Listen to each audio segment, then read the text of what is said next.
A mystery that grows stranger by the minute. An entire family just vanishes. 4 people disappear, leaving behind a bloody trail. It felt like something you would watch on a scary movie. I haven't slept all freaking night. We also have officers on quad runners, checking fields. Tell me a little bit about Tina. We butt heads. The clock is ticking and lives are on the line. She could be being tortured. She could be locked up somewhere, tied up somewhere. Investigators searching for answers in the interrogation room. Cody alive, Matt? Stephanie alive? This is a game to him. The clock was running, and we were running out of time.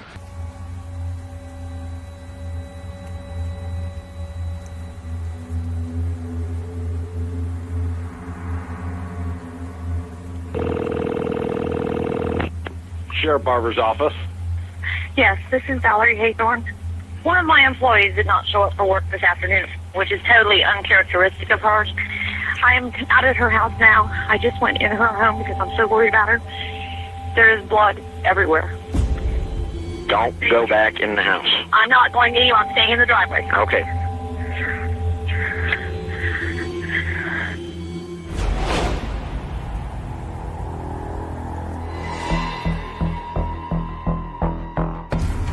Tina Herman had 2 children, a 13-year-old girl, Sarah, and an 11-year-old boy, Cody. She had not come into work on Wednesday. She was a very dependable employee, and it was unusual for her not to show up. When Tina failed to show up for work again, the manager came over to the house. She let herself in through a rear window. There was blood leading from the front door, through the hallways, back into the rooms and into the bathroom.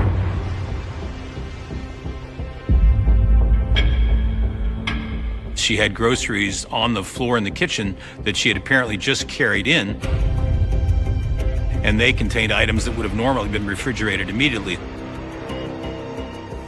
We begin tonight with a developing story, a mystery that grows stranger by the minute. An entire family just vanishes. Tina's 2 children who had been in school on Wednesday had not been in school the following day. And that, of course, heightened the concern because Tina wasn't accounted for and her children were not accounted for. We started seeing distinct patterns. We saw 3 separate bloodstain patterns in 3 different rooms. And we saw drag marks from each of those bloodstain patterns that converged into the bathroom. Oil had been poured down, and it looked to be as if it might be an attempt to set the scene on fire. So the motor oil led to a significant amount of footwear impressions that were found in the residence. They were able to find that was a 7.5 airwalk. We made our conclusion that it was most likely the 13-year-old girl who had walked out of there, and we hoped that she was still alive.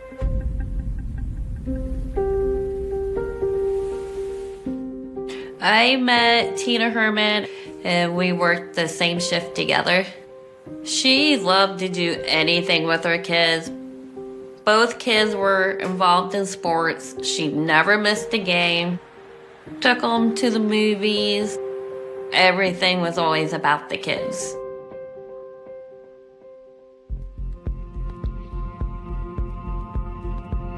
We also learned that one of Tina's close friends, Stephanie Sprang, also was missing and had not been accounted for since that previous Wednesday. Stephanie was a very loyal friend. If she knew someone was going through a rough time in her life, and Stephanie was going to be there to help her through. Stephanie was probably Tina's closest friend that she had. She lived down the street from Tina Herman. We were told that Tina was in the process of looking for an apartment. Stephanie came over to the house to go apartment hunting with Tina.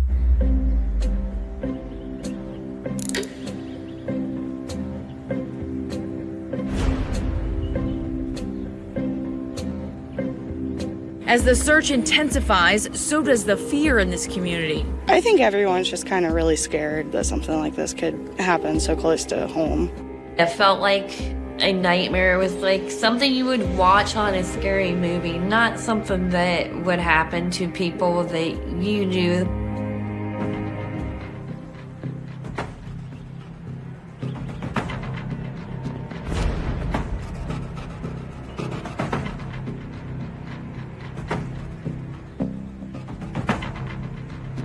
You know, I'm a father, man. You know, my kids are my life.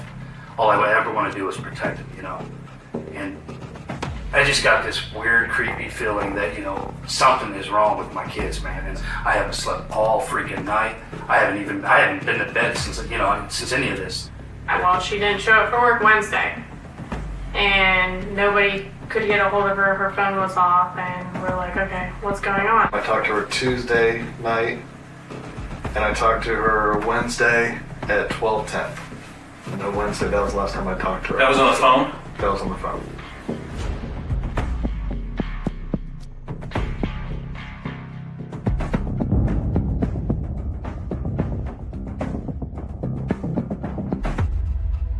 Tina Herman was in a relationship with a man by the name of Greg Borders, a live-in boyfriend, and they had been living together in this house for some period of time. I just know things weren't the best between the two of them. She was looking to move out and leave him.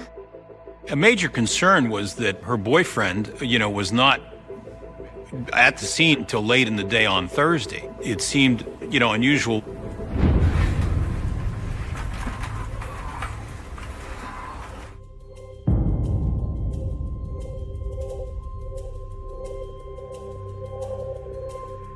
How you doing, Greg? Good. I'm glad you came in. I don't know. Have you been calling and stuff? Yeah. Okay. You gotta understand, and I know you're worried, and I would be worried too. The reason I've been calling mainly today, I was trying to see if there was something I could do to help with like a search or something. When the boyfriend was interviewed by the Knox County Sheriff's Office, I was able to observe from another room during that interview. Said I had no clue what was going on. You said that you're sleeping on the mattress out in the living room? Yes. Why was Tina looking for an apartment? I don't know if she was or not. That's just what I heard. Okay.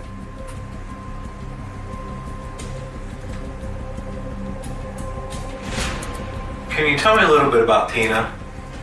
I can summarize our relationship. I mean, it's an on again, off again, where we butt heads. We've been split up for the past month. I know it didn't sound good with everything that's going on. I could just tell she wanted to get back together, and the way she was acting towards me, like when I left Wednesday morning, she was mad. She knew I was going to stay with my friend that night, and she thought maybe I was going to see a girl or do something. What day was that? Wednesday morning. Wednesday. And that's, what time did you leave? I left the house around 3:40. I had woken her up. I mean, I know we had our problems, but I still love her and I still care about her. You know what? I love her kids. I mean, I've raised them for the past 5-6 years like they're my kids.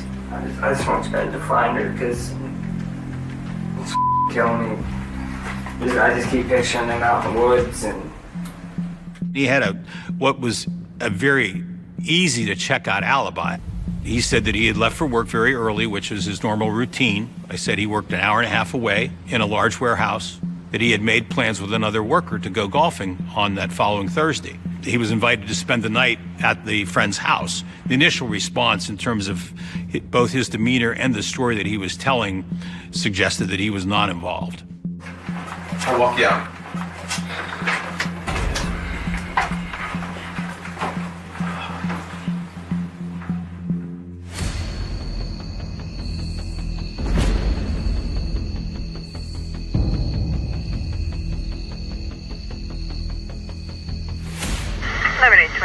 Code 6. We had basically run out of suspects. We were thinking, well, where do we go from here? Just about that point, I was actually, I think, driving back toward the sheriff's office when I got the call.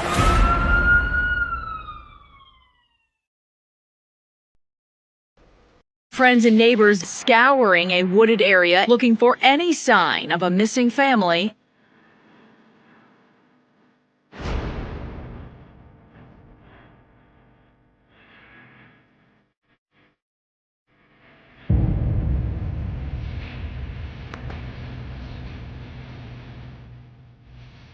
So in the garage, there was a shopping bag, and inside that shopping bag were 2 tarps and a package of heavy-duty garbage bags. The name of the store was on the bag. If this store might be able to do some research and find out if someone purchased these items in this time frame we're looking at. They were able to find that purchase, find a video of that person. The video cameras caught the offender going into his car and leaving. Couldn't get a plate from that vehicle, but it was a unique looking compact car. The security person actually said that he thought the vehicle he was driving was a Toyota Yaris. So I thought, well, how many Toyota Yarises could there be in Knox County? And on the first page for that search, the last one on the page was Matthew Hoffman. He looked very much like the subject in the video and was actually wearing the same shirt in his driver's license photo that he was wearing at the store. Matthew Hoffman had an interesting past. He was convicted of arson, which involved a home invasion, and said that he committed the arson to cover up his tracks.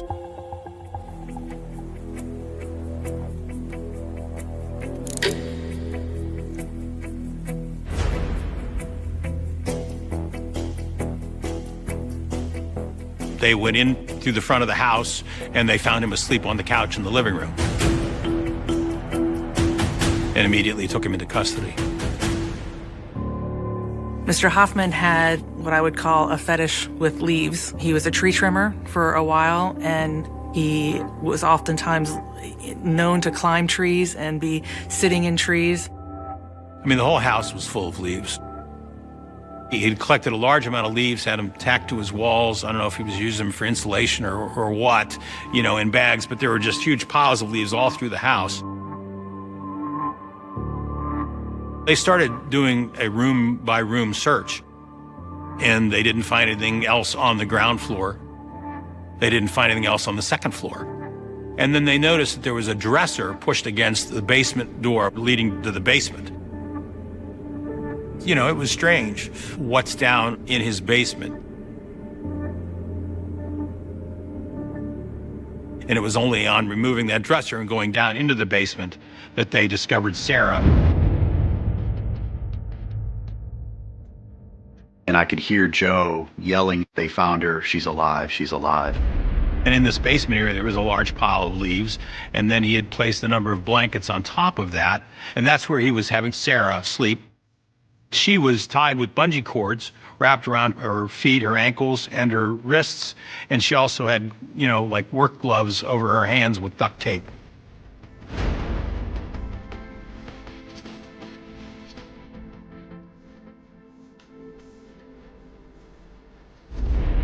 In the beginning, there wasn't a lot of hope that anybody would be alive. It was just pure elation for all of us. It did give us some hope that there would be others somewhere else. Sarah said that she and her brother had arrived home from school on that Wednesday, that they had come in the front door and, you know, seen blood on the floor, and that then this guy just appeared from around the corner, that she ran back into her bedroom. She was there in the house for a while. She heard noises coming from the bathroom. She said that she suspected that they had been killed. She was afraid she was going to be killed, but that he had told her that, you know, he had not killed them, you know, that things would be okay.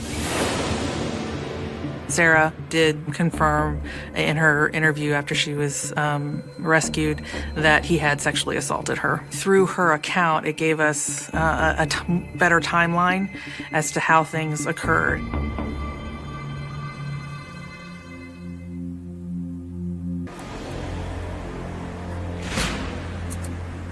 Matt, we want to give you a chance here. We know there's reasons for everything, okay? Tired, Matt? Matt, are you here with us? Matt. We worked towards him caring about his own family, his own mother, and this would give her closure and give her respect. I'm not here passing judgment on you, man. All we're trying to do is help out some families, okay, including your own. The detectives were trying several different types of questions for him. At times would try to appeal to his empathy towards the victims. Sarah's gonna be okay, man. I want you to think about what you would be doing if you was the family member and what you would be going through right now. They also tried to be a little bit more stern with him. Cody alive, Matt? Stephanie alive, Matt? You screwed up, brother. You made a mistake. Or you're cold-hearted and you don't deserve to walk the streets. I'm not sure which. Right now, you're looking pretty cold-hearted. You've got this anxiety of, there could be people alive hidden somewhere. This is a very public case. The local public defender knew that we had a guy in custody, so they were trying to basically force their way in, figuratively, not literally, to get access to him to basically be able to counsel him, which, that's their role. We knew that he was going to have a first appearance in court eventually because he was being charged. The clock was running, and we were running out of time.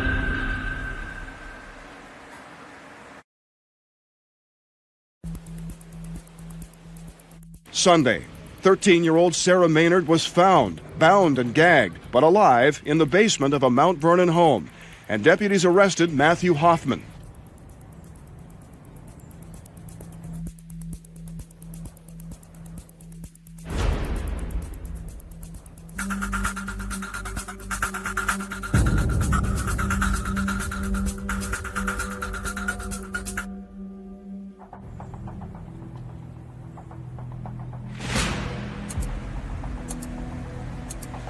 We have a lot of officers out and around. I think we need your help and you need ours. He almost seemed comatose in that interview. It was something I had not seen in 22 years in law enforcement, the way he reacted. There's family members out there of other people, and all they want is closure. That's all they want. They've been up for days like you and I have, Heart? Hurts? Is that your heart? You're saying heart? Broken. Your heart's broken? Because of what happened? No? Someone broke your heart? Why is your heart broken? It was obvious we were hitting a chord with him. I think he was probably trying to resist a connection initially, as far as doing some form of sign language and trying to resist that. At least it was communication. That was a big breakthrough, given the fact that he'd been absolutely almost catatonic up until that point.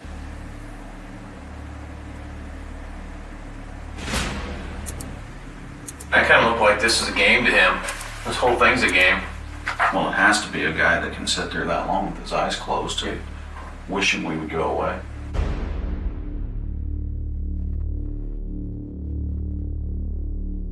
My having come from having talked with Sarah, who had spent the last couple days with him, let me go in and talk to him about her, about the fact that she's concerned about what's going on with the rest of her family members, to just try and work the young girl angle to him. Hi, Matt.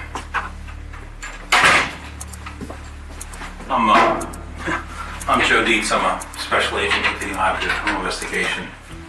I just came in down here to help these guys out a little bit. My short-term goal was just to get him to respond. We had rescued Sarah. I thought maybe there's something going on here. I mean, if you have any feelings for her at all, that if we could just handle this issue, I think she probably knows what's happened, but how it is, you always hold out hope. If you didn't care about her, you wouldn't have had to let her take a shower. You wouldn't have had to feed her. A lot of times you just have to wait, because they become uncomfortable with the silence.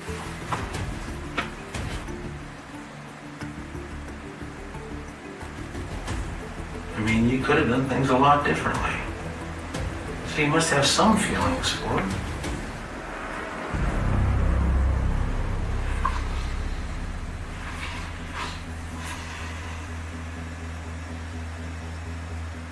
If you didn't care about her, you could have just killed her too. I knew I must have done something wrong. And I found her in my house. She tied up. And so I took care of her. At what point did you find her tied up in your house? Thursday. Did you ask her? Did you speak with her about, what happened? How did you get here? Anything like that? She said I'd done it. I figured I had done something I didn't know. I just could try to put pieces together. In this interrogation, as in any interrogation, the person who controls our ability to continue talking with the subject is the subject. In other words, they're the ones who basically at any time can say, I want an attorney. And, we knew that any attorney that he was going to get was going to immediately tell him to stop talking. And I knew we were coming to a close here, so I wanted to give him something to think about overnight. Okay, Matt. Here's my number. Come on, I ain't enough sleep. Here's my number. Don't make me reach over there to try and slide it in between your handcuffed hands. I'm trying to keep an open line of communication. Here's my information, make some kind of a personal connection, because tomorrow we're going to be back to fight another day.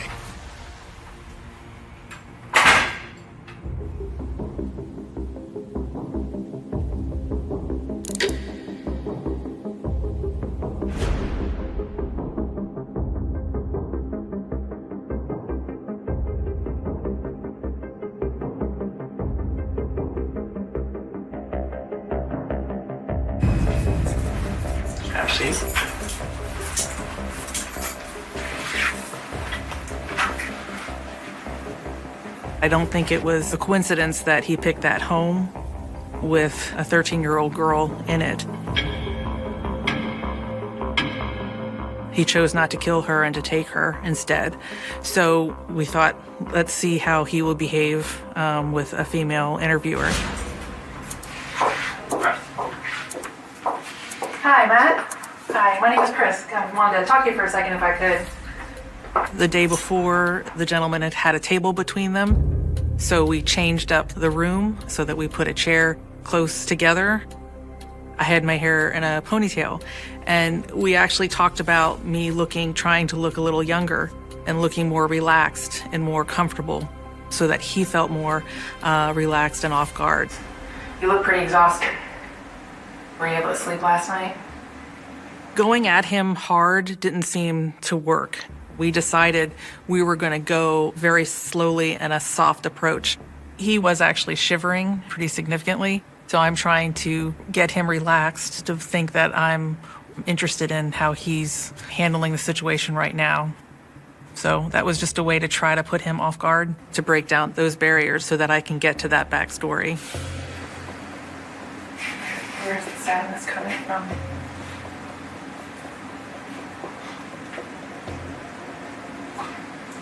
Crazy.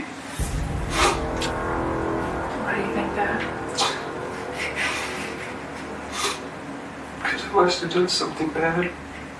I wouldn't be here if I didn't. It's okay.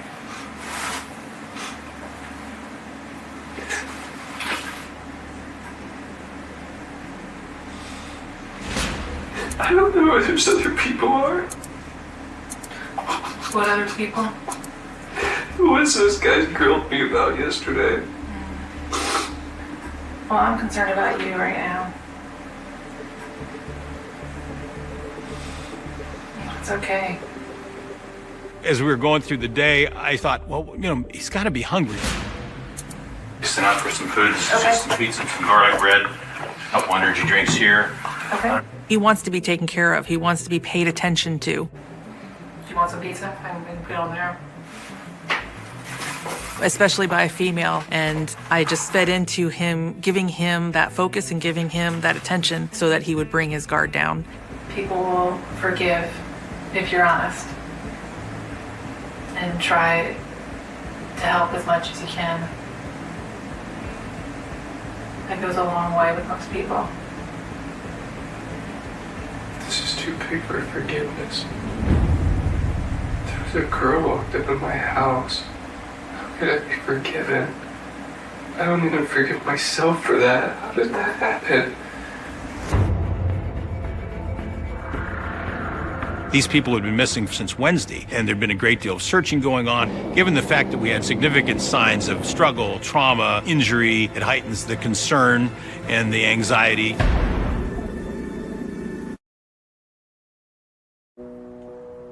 After 5 days of searching, Knox County Sheriff's deputies finally find 13-year-old Sarah Maynard alive. 32-year-old Tina Herman, 11-year-old Cody Maynard, and Tina's friend, 41-year-old Stephanie Sprang, are all still missing.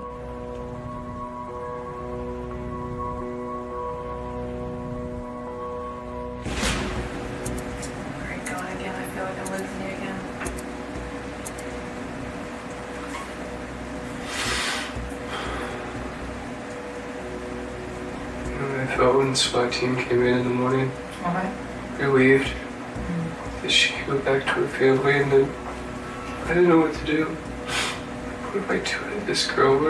How did this even happen? What's going on? Well, anything you know about that could help her and relieve her worries.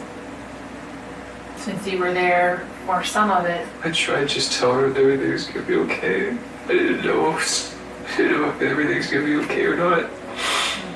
Just trying to appease her fears.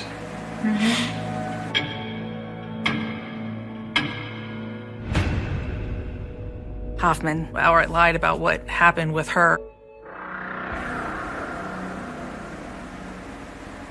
Basically saying, he just took care of her while she was there, when we know that he had sexually assaulted her. But I wasn't going to confront it. I think it's very important for him to hear that I'm not going to judge him in any way, so I can, be his, partner in this, so to speak.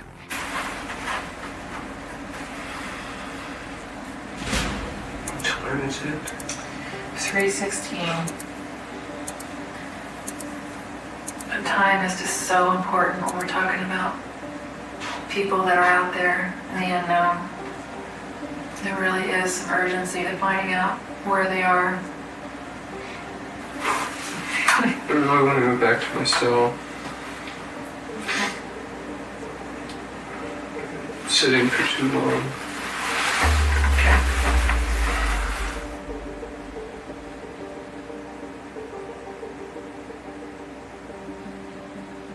He would completely shut down. We did get nuggets of information that we certainly could have used against him. We knew that if he doesn't say this, we probably will never find them. So we need to get him talking.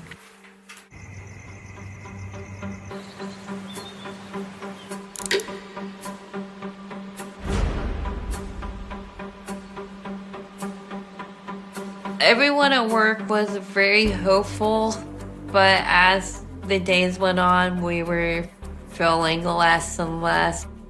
It was like a roller coaster. I was always hopeful that they would find them all alive. I was fearful that they wouldn't.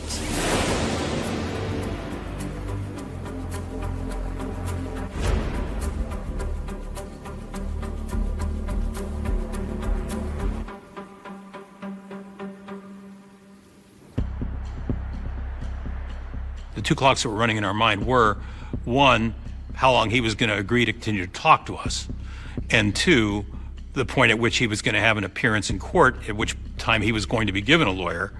We started hearing that the defense attorney's office wanted to communicate with him. We were hitting a point where we need to push now because we only have so much time left. Well, we just appreciate you coming down again. We wanted to talk to you again, but just know that, it's your choice. If you don't want to talk to us at any time, just let us know. You guys just starting your day? Well, pretty much. Yeah. It's about 9:30.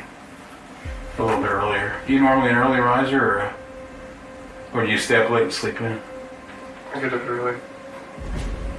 His whole demeanor has changed. He's now much more comfortable and kind of, calling the shots in a sense.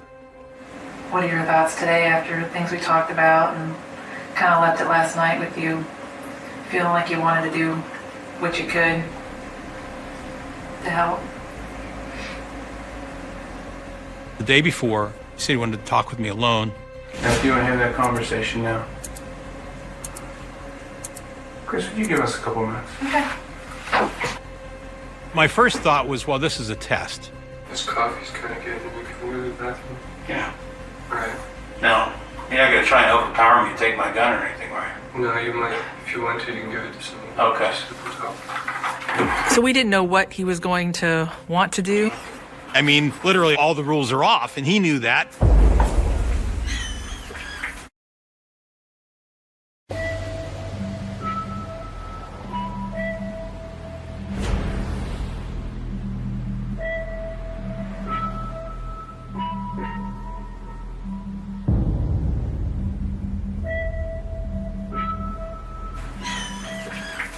Just wait right there. I'm gonna walk down to the bathroom if you wanna just join me. So we go down to the bathroom down the hall. It's a small one John, one sink, room. And, he wants me to go in with him. Obviously, he knew there were no cameras. So we didn't know what he was going to want to do. And then he says that he's had this dream about working in a meatpacking plant. And he saw cut up body parts, and it all came back to him. The whole discussion, again, confirmed the worst fears that those people were in fact deceased. So he wanted to tell us where the bodies were, but it was only going to be under a certain set of circumstances. Then we would agree to take him out, to have him show us where the bodies were, and that while we had him out, he was going to try to escape, and we would agree to shoot him and kill him. We finished in the bathroom and went back down to the interview room and, brought Kristen back in and let's have this discussion. So I had a really horrific dream last night. I saw some really disgusting stuff in the big garbage can. And I was hoping I could make some excuse for you guys to kill me. At this point, all the evidence was there. I have enough information in front of me to know we had him. He knew he was guilty. He knew he was caught. He knew this was over. So we just started trying to push even harder and get him to admit it without giving him anything back.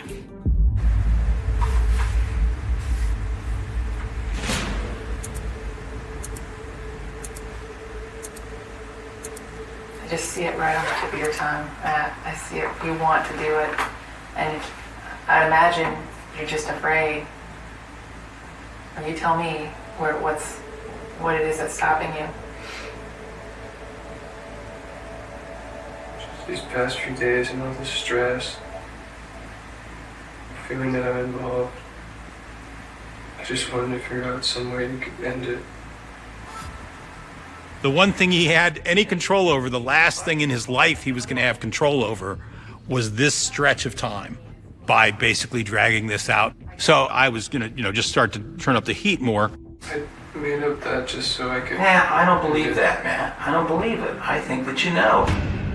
I was told that the prosecutor had said that he's going to get arraigned soon, and we knew we were on a time crunch, and it wasn't working as the way we wanted it to. And the reality is that he's not telling us the truth. So, this is realistically our last opportunity. You gotta think of your family and yourself, and how that's gonna work. They're gonna be the ones that you have to face in the end. We can also take some of the other people that are, being affected by it. We're done. We apparently are told we are done. We have to stop. I had never had that happen before. I've had long interviews before, but I've not had them stop the interview. It can be frustrated when somebody else comes in to stop the process when the individual is still willing to talk.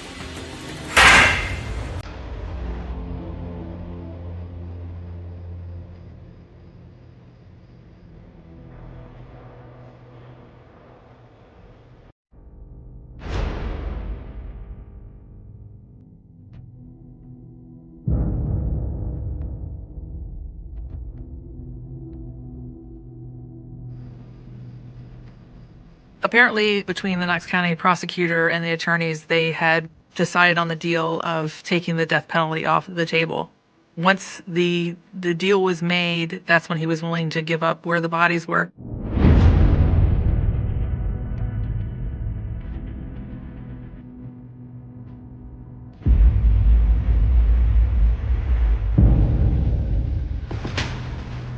We headed out to this Nicosia Wildlife Refuge area.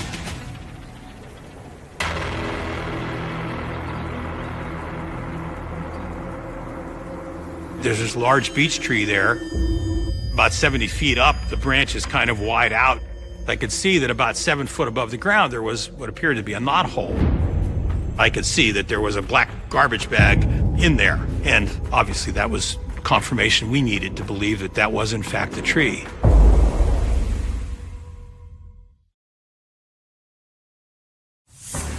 This is the tree investigators say Matthew Hoffman left the remains of his victims. The hole you see here, cut by investigators to retrieve the three.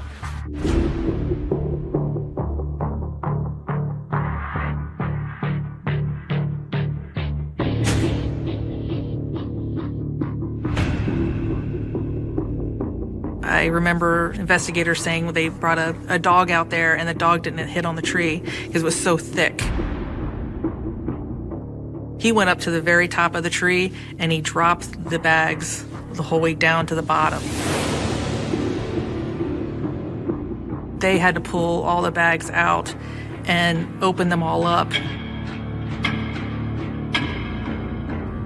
and basically make sure we had every body part. That scene is not something that you can forget.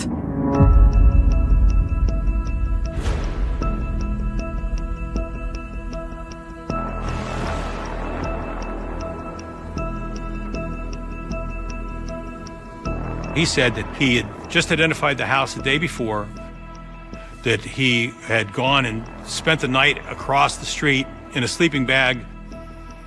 Tina left. And he felt like she had gone to work and she was going to be gone for a while. He stuck with his story that this was simply a home invasion for theft.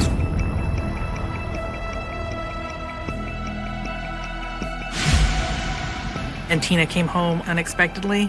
He said that he just wanted to hit her over the head and knock her out, but she wouldn't go unconscious. And in the midst of attacking her, Stephanie just came into the house. She just walked into the place, came upon this, and then when there were two people there, he basically felt out of control and had to start stabbing people. He says he didn't expect the children to come home so early, and he heard them coming in and accosted them at the door.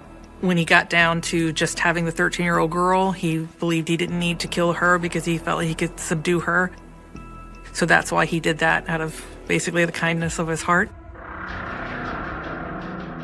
Mr. Hoffman described how he took care of the bodies by processing them.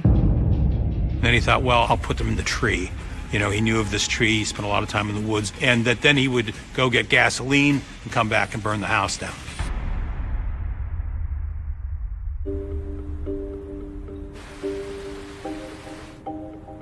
I was impressed through the entire case how Knox County Sheriff's Department handled the situation, and it was good old-fashioned police work how they found Matthew Hoffman, and they did a fantastic job in getting to where this case was so quickly.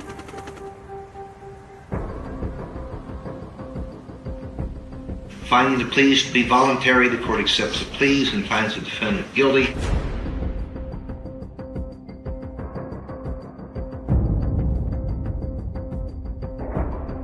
Life in prison is not enough justice for Matthew Hoffman, but there's also Judgment Day, so he's got Judgment Day coming.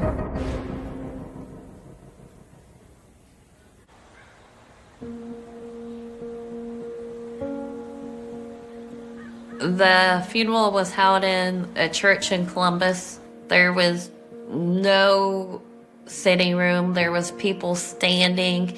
I say there was probably at least 500 people, if not more. There's not a day that I don't think about them. I just want people to know, you know, that there were mothers, that they were friends, that they were amazing people. I just never thought that life would ever not have Stephanie in it. I just wish that everybody could really know how wonderful she was. Sarah, she's doing a lot better now. She has children of her own. The last time I talked to her, she was getting ready to go back to school again. This case stands out in the fact that the 13-year-old girl was saved, and that rarely happened in the cases that I worked.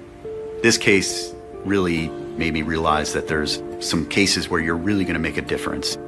When you do interrogations, you have to have the mind of the eternal optimist, because a lot of times you're not getting a lot, but you have to believe in your heart and in your mind that you're going to get it. I have no regrets about this case whatsoever. I mean, the fact that Matthew Hoffman was a complete whodunit and got away, with the girl, the fact, that we got, what we did, bringing a quick conclusion to it and having him get life in prison without parole, there was a part of me that just felt like, Matthew Hoffman, you're no longer in control.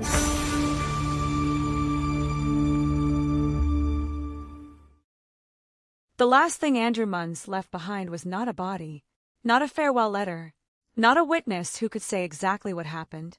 It was a locked ship, a missing fortune in military cash, and a story that the United States Navy would repeat for more than 3 decades. He had deserted. He had stolen the money. He had vanished. Case closed. Except Andrew Munns had not simply disappeared from a city street. He had disappeared from a United States Navy vessel anchored at Subic Bay in the Philippines, surrounded by sailors, officers, records, routines, and men who knew exactly where he had been. He was 24 years old. He was an ensign. He was the ship's new dispersing officer, the man responsible for the money used to pay hundreds of sailors. And on the night of January 16th, 1968, or in the early morning hours of January 17th, something happened inside the USS Cacapon that would remain hidden for 30 years. When the Navy discovered that Andrew Munns was gone, approximately $8,600 was also missing from the dispersing office safe. The conclusion came quickly. Too quickly. Investigators believed the young officer had taken the money and abandoned his post. His name became associated with desertion. His disappearance became a theft. His family was left with a question that refused to die. Because Mary Lou Taylor, Andrew's sister, did not believe her brother had run away. She knew the man behind the uniform. She knew the family he had left in New Jersey. She knew the personality of someone who had graduated from Gettysburg College, entered the Navy, and approached military service with the optimism of a young man who believed his life was only beginning. Before his disappearance, he had sent his family a postcard from Hong Kong. He was having a great time. He was seeing the world. He was serving during the Vietnam War. Nothing about the young officer described by his family suggested a man preparing to vanish with thousands of dollars. Yet the official explanation had an advantage that every mystery investigator understands. It was simple. Munns had access to the money. Munns was gone. The money was gone. Therefore Munns had taken it. In January 1968, simple explanations were powerful. The United States was deep in the Vietnam War. The Pacific was crowded with military vessels and personnel. Subic Bay was a major American naval staging area. The USS Cacapon was a refueling vessel supporting operations in the region. And aboard that ship was a small office containing something far more valuable than paperwork. Cash. Money that sailors depended upon. Money that had to be secured. Money that could become the center of a crime if someone inside the ship decided to steal it. Andrew Munns was responsible for that money. Michael Edward LeBrun was a petty officer second class and a dispersing clerk who worked in the same area. That detail would become almost unbearable decades later. The man initially blamed for stealing the money was also the man whose disappearance would eventually lead investigators back to another sailor. But in 1968, there was no future cold case unit waiting to revisit the evidence. There was only the investigation of the moment. The ship, the safe, the missing cash, the missing officer. Investigators searched for answers. Munns was not found. The money was not recovered. There was no body, no grave, no final message, no confirmed sighting after the disappearance. And eventually the Navy accepted the explanation that Andrew Munns had committed the theft and deserted. His family was expected to live with it, but Mary Lou Taylor would not. Years passed. The Vietnam War ended. The USS Cacapon continued its service and was eventually decommissioned. Men who had served aboard the vessel built new lives. Some grew old. Some died. The ship itself disappeared from active service. And still there was no Andrew Munns. No remains. No certainty, only the official label that followed him even though he was not alive to defend himself. Deserter, thief, missing. For his family, the wound was different. They had lost Andrew once. Then they watched his reputation disappear with him. More than 30 years later, the question was no longer simply where Andrew Munns had gone. The question was whether the Navy had been wrong from the beginning. In 1998, Mary Lou Taylor pushed the Naval Criminal Investigative Service to reopen the case. It was the kind of request that could easily have disappeared into a government archive. 30 years had passed. Witnesses were aging. Memories were fading. The ship was gone from active service. Physical evidence was scarce. The body was missing. The original investigation had already reached its conclusion. But the cold case investigators looked again. They began with the people who had been there. Former crew members, former shipmates, men who had once shared the narrow spaces of the Kakapen with Andrew Munns. And as investigators began talking to those men, something changed. The old story began to crack. One former shipmate, Michael LeBrun, attracted attention. There was a reason. His account of what might have happened to Munns did not fit comfortably with the old explanation. According to accounts of the reopened investigation, LeBrun had previously suggested that Munns might have gone scuba diving and drowned. That detail immediately created a problem. Why would anyone spontaneously suggest drowning decades later when the original case had concluded that Munns had deserted with stolen money? Investigators were not looking for a dramatic story. They were looking for inconsistencies. And inconsistencies are often where cold cases begin to breathe again.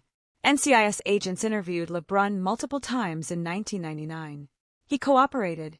During several of those interviews, he received Miranda warnings. He was older now. He had lived an entire adult life since the night Andrew Munns disappeared. The investigators were no longer dealing with a young sailor who had served aboard the Kakapen. They were dealing with a man carrying 3 decades of memory. And eventually, that memory began to move. LeBrun told investigators that he might have been involved in Munns's death. At one point, he suggested that he had repressed memories and even asked whether investigators knew of a therapist who could help him recover them. It was strange. It was unsettling. But it was not yet the complete story. The complete story would emerge during a later interview in September 2000.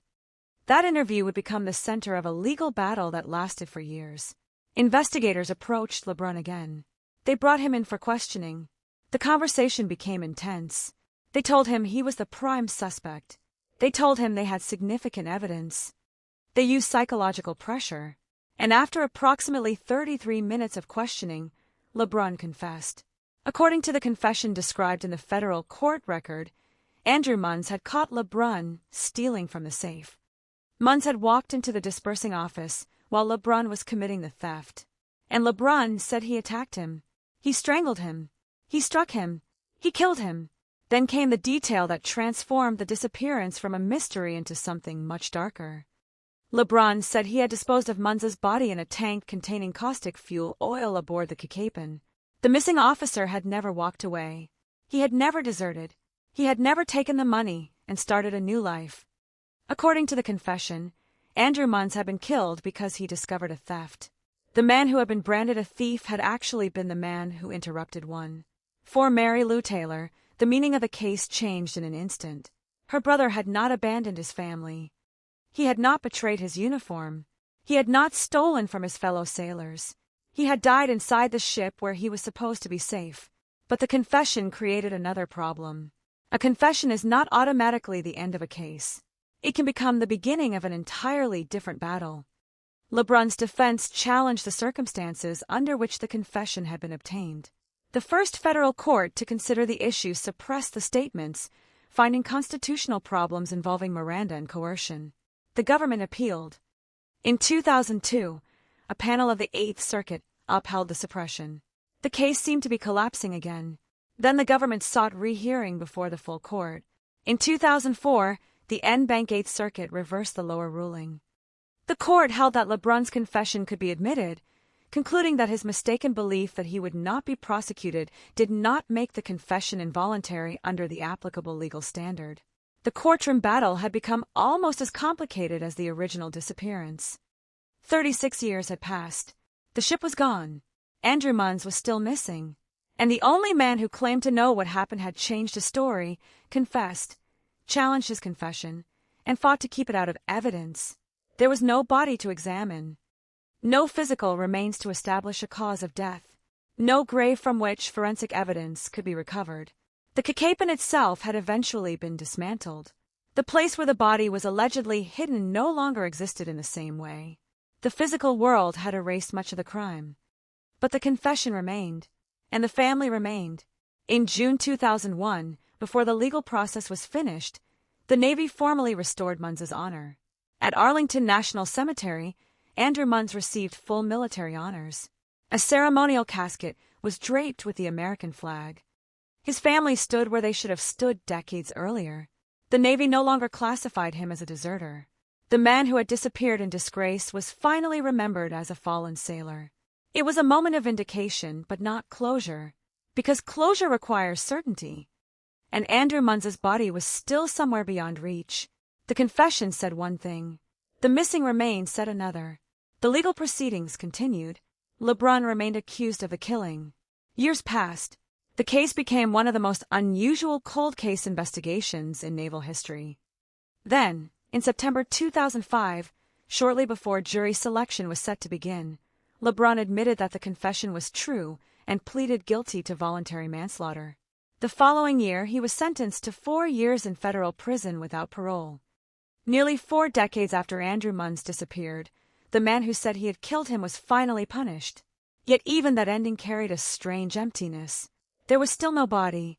There was no final forensic confirmation. There was no grave containing Andrew Munns. There was only the record, the confession, the testimony, the court decisions, and the memory of a young Navy officer whose family had spent decades refusing to accept the first story. That is what makes the Andrew Munns case so haunting. It is not simply a story about a murder hidden for 30 years. It is a story about how easily a disappearance can be rewritten when the missing person cannot speak. On the night Andrew vanished, the evidence seemed to point in one direction. The money was missing. He was missing. The Navy connected the two. And because Andrew was not there to challenge the accusation became the truth. 30 years later, investigators asked a different question. What if the money did not disappear with Andrew? What if Andrew disappeared because he discovered who had taken it? What if the person initially treated as the thief had actually been the obstacle standing between a criminal and the safe? Those questions changed everything. They transformed a deserter into a victim. They transformed a missing person case into a homicide investigation. They transformed a family suspicion into an official reversal. But they could not bring Andrew Munns home. His final resting place remains tied to a confession and an empty space where a body should have been. Somewhere beneath the history of the USS Kakapen is the outline of a night that can never be completely reconstructed. A young officer entered a dangerous situation. Another sailor was apparently committing a theft. Something happened in the dispersing office. Andrew Munns never emerged. And by the time the truth began to surface, the physical evidence had been scattered across decades. The ship was gone. The men had aged. Memories had changed. The original investigators were no longer there to answer questions. Yet one thing survived. Andrew's family never stopped asking. That persistence mattered. It mattered because cold cases are often measured not only by evidence, but by endurance. Someone has to keep saying the name. Someone has to refuse the convenient explanation. Someone has to look at the old file and ask why the obvious answer was accepted so quickly. Mary Lou Taylor did that for her brother. For 30 years, she carried the suspicion that Andrew had been wronged. She believed he had not abandoned his family. She believed he had not betrayed his country. And eventually the Navy agreed. The case that once branded Andrew Munns a deserter became a case of murder. The young officer who had vanished without a grave was honored at Arlington. The family that had waited decades finally heard the institution admit that the original conclusion was wrong. But the darkness did not disappear. Because Andrew Munns remains, in the most literal sense, missing. His story is one of those rare cases where the official answer exists, the suspect was identified, a confession was obtained, a guilty plea was entered, and a sentence was imposed, yet a fundamental mystery still remains. Where's Andrew Munns? What exactly happened inside the Kakapen that night? How much of LeBrun's account can be independently verified? And what became of the physical evidence that might have answered those questions forever? The sea has a way of swallowing history. Ships disappear. Records fade. Men grow old. But the questions remain. In the darkness of Subic Bay, more than half a century ago, a 24-year-old Navy officer disappeared from a ship that should have been one of the safest places in his world. His family waited. His country moved on. His name was damaged. Then, decades later, the case returned. Not because the evidence suddenly became obvious, but because someone refused to let the wrong story become the final story. Andrew Munns did not get to tell investigators what happened to him. He never walked into a courtroom. He never pointed to the person who attacked him. He never saw his name restored. His family had to do that for him. And perhaps that is the most chilling detail of all. The first investigation ended with a conclusion. The second began with a question. What if everyone had been looking at Andrew instead of looking for whoever made Andrew disappear? 30 years separated those two questions. 30 years separated accusation from vindication. 30 years separated a missing sailor from a military funeral. And somewhere in that enormous gap of time was the truth, buried not only in the past, but in the silence of a ship that no longer exists. The USS Kakapen is gone. The dispersing office is gone. The safe is gone. The fuel tanks are gone. The young men who walked those decks are old or gone themselves. But Andrew Munns remains in the record. 24 years old. Navy ensign. Paymaster. Brother. Son. Sailor. Not a deserter. Not a thief.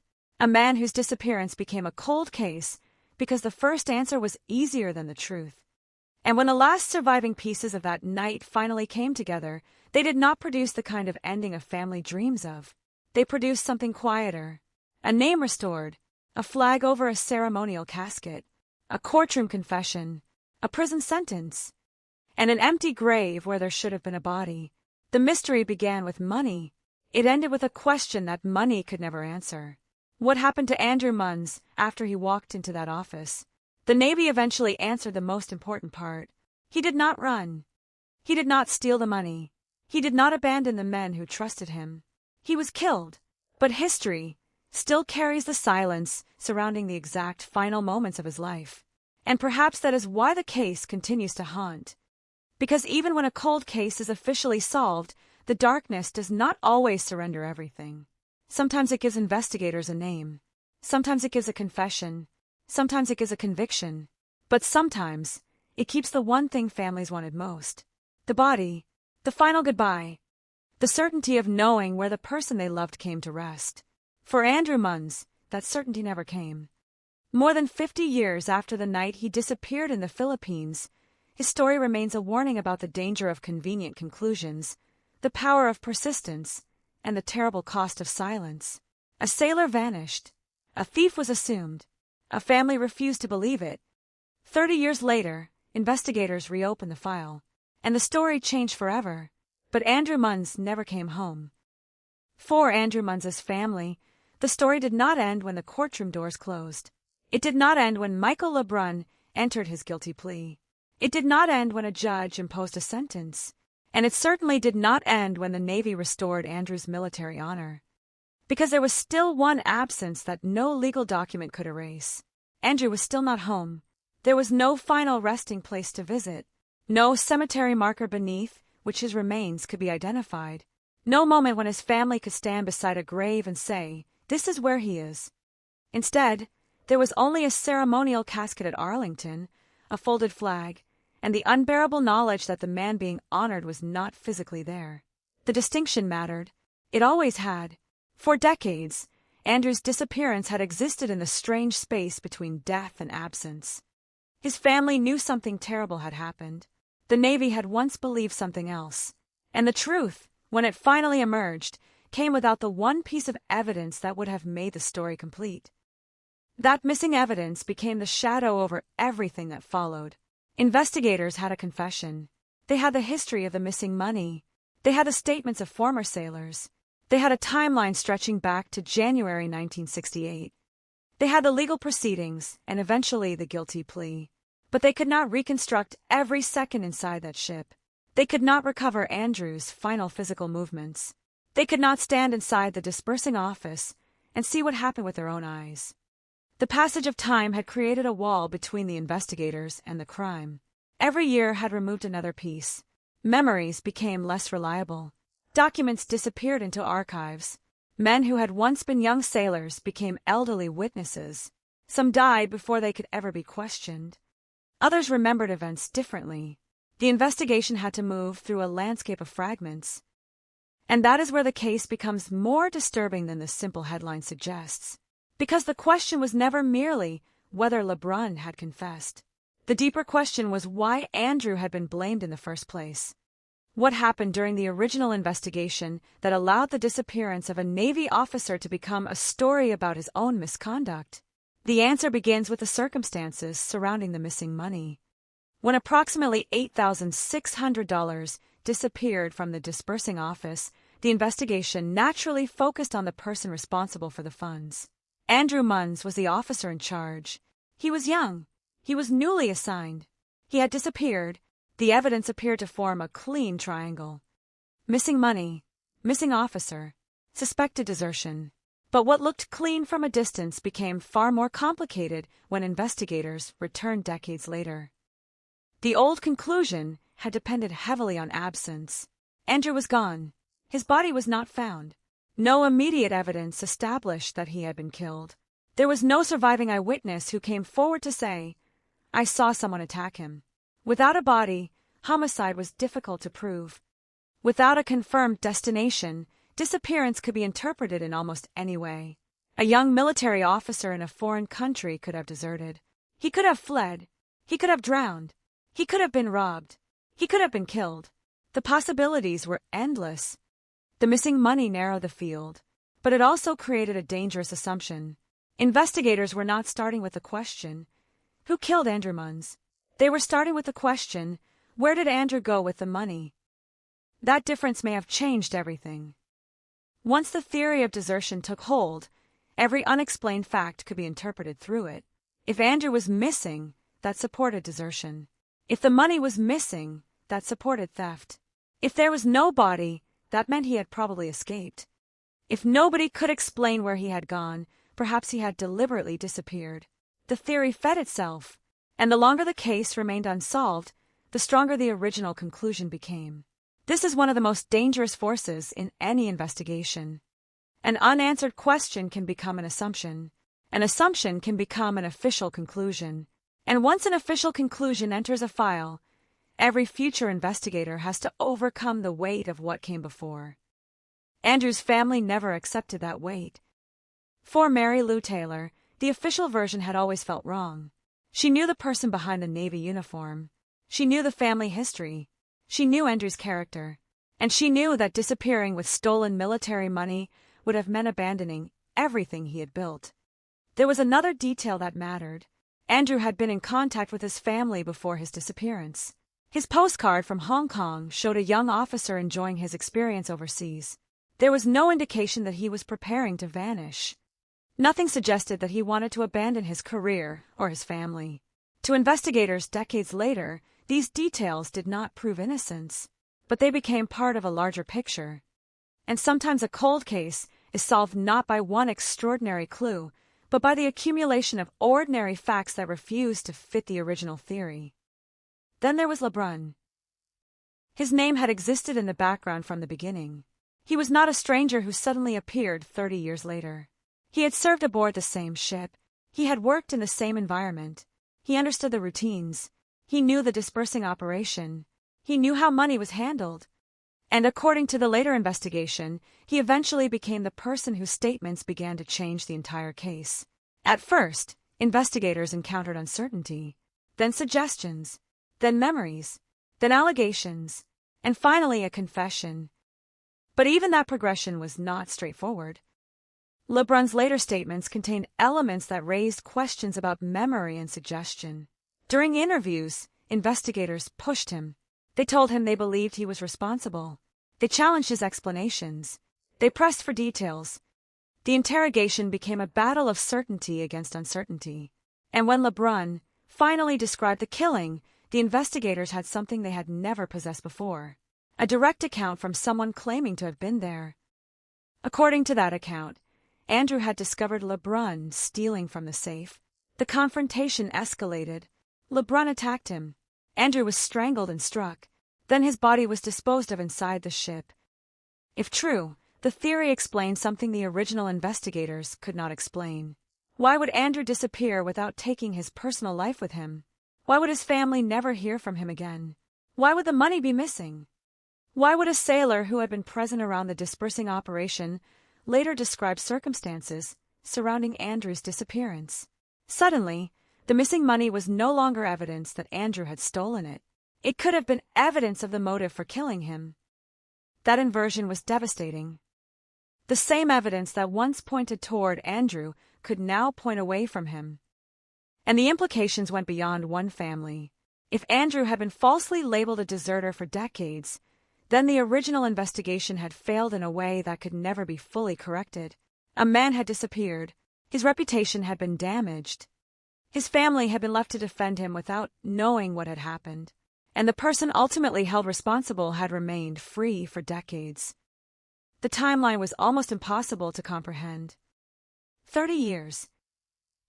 30 years between the disappearance and the reopening of the case. More than 3 decades between Andrew's final known days and the moment the legal system finally recognized the possibility that he had been murdered. A generation had grown up while Andrew remained missing. Children became adults. Families changed. Wars ended. Governments changed. Technology transformed criminal investigations. DNA testing became a routine tool. Digital records replaced paper. Surveillance became everywhere. Yet Andrew's case belonged to an older world, a world in which a ship could vanish from service and evidence could disappear with it. The investigators who reopened the case were therefore confronting more than a murder. They were confronting time itself. They needed to determine what could still be trusted. They needed to distinguish memory from invention. They needed to separate confession from fact. And they needed to answer the most difficult question of all. Was LeBrun telling the truth? A confession can be powerful, but it can also be complicated. People confess for many reasons: guilt, fear, pressure, mental instability, a desire for attention, a desire to end an interrogation, a belief that the investigators already know everything. That is why the legal system demands more than simply a dramatic admission. The circumstances surrounding a confession matter. The details matter. The corroboration matters. LeBrun's case became a fight over exactly that. His defense argued that investigators had crossed constitutional boundaries during the interrogation. The government argued that his confession was voluntary and admissible. The courts examined the interviews, the warnings, the pressure, the statements made to him, and the legal standards governing interrogation. 4 years, the case moved through the federal courts. The original suppression ruling threatened to remove the confession from the prosecution's hands. The government appealed. The Eighth Circuit initially upheld the suppression. Then the full court reconsidered the matter. The en banc decision reversed the earlier ruling. The confession could be used. It was an extraordinary legal chapter for a disappearance that had begun more than 30 years earlier. And while lawyers argued over constitutional questions, Andrew's family was still waiting for something much simpler. The truth. Not a legal theory. Not a procedural ruling. Not another document. The truth about what happened to their brother. Eventually, LeBrun's position changed again. In 2005, with the case moving toward trial, he admitted that his confession was true and pleaded guilty to voluntary manslaughter. The courtroom finally produced the official consequence that Andrew's family had waited decades to see. But even then, the final mystery remained untouched. Where was Andrew? The guilty plea answered who had been responsible according to the prosecution and the court. It did not produce a grave. It did not reveal every physical detail of the crime. It did not return the missing years. It did not erase the original accusation. And there was something profoundly tragic about that. Andrew's name had been cleared, but Andrew himself was still missing. The Navy could restore his honor. A court could punish the man responsible. A family could finally say that Andrew had not abandoned them. But none of them could undo the night he disappeared. And as the years continued, the case became something larger than a military cold case. It became a story about what happens when the truth arrives too late. It became a story about the danger of assuming that a missing person is responsible for their own disappearance. It became a story about how one interpretation can dominate an investigation for decades, until someone finally has the courage to ask the question differently. Andrew Munns was not found because investigators discovered a body. He was not found because a hidden grave suddenly appeared. He was found in the words of another man. Words that took 30 years to emerge. Words that had to survive interrogation, legal challenges, appeals, and doubt. Words that finally changed the way history remembered him. And still, somewhere beyond those words, there is a silence. The silence of a young officer whose last moments remain hidden. The silence of a ship that no longer exists. The silence of a family that waited for a body that never came home. And the silence of the ocean surrounding the place where Andrew Munns disappeared, carrying away whatever physical evidence might once have existed. For decades, his story was reduced to one question. Where did Andrew go? The better question had been waiting underneath it all along. Who made Andrew disappear? For 30 years, that question remained buried beneath the official version of events. But once investigators began looking backward, the disappearance of Andrew Munns no longer looked like a simple case of a young officer walking away from his responsibilities. It looked like a chain of decisions. One decision made by a sailor inside a secured naval vessel. Another made by investigators who interpreted the evidence. Another made by an institution that accepted the first explanation. And finally, decades later, a decision by a family member who refused to accept that the man she knew had simply vanished by choice. Every one of those decisions mattered. Remove just one, and the case might have remained a mystery forever. Andrew had been assigned to the USS Cape as a dispersing officer. That position carried responsibility. Money passed through his hands. Records had to be maintained. Sailors depended on the system functioning correctly. It was not an ordinary job. It placed Andrew close to the very evidence that would later become central to the investigation. The missing cash was not an unrelated detail discovered somewhere else in the ship. It was connected directly to the work Andrew was performing. And that meant that when the money disappeared, Andrew automatically became part of the explanation. But there was another person who understood that system. Michael LeBrun. He was a dispersing clerk. He worked around the same operation. He knew the routines. He knew how the money was handled. He knew where the safe was. He knew when the office was occupied and when it was vulnerable.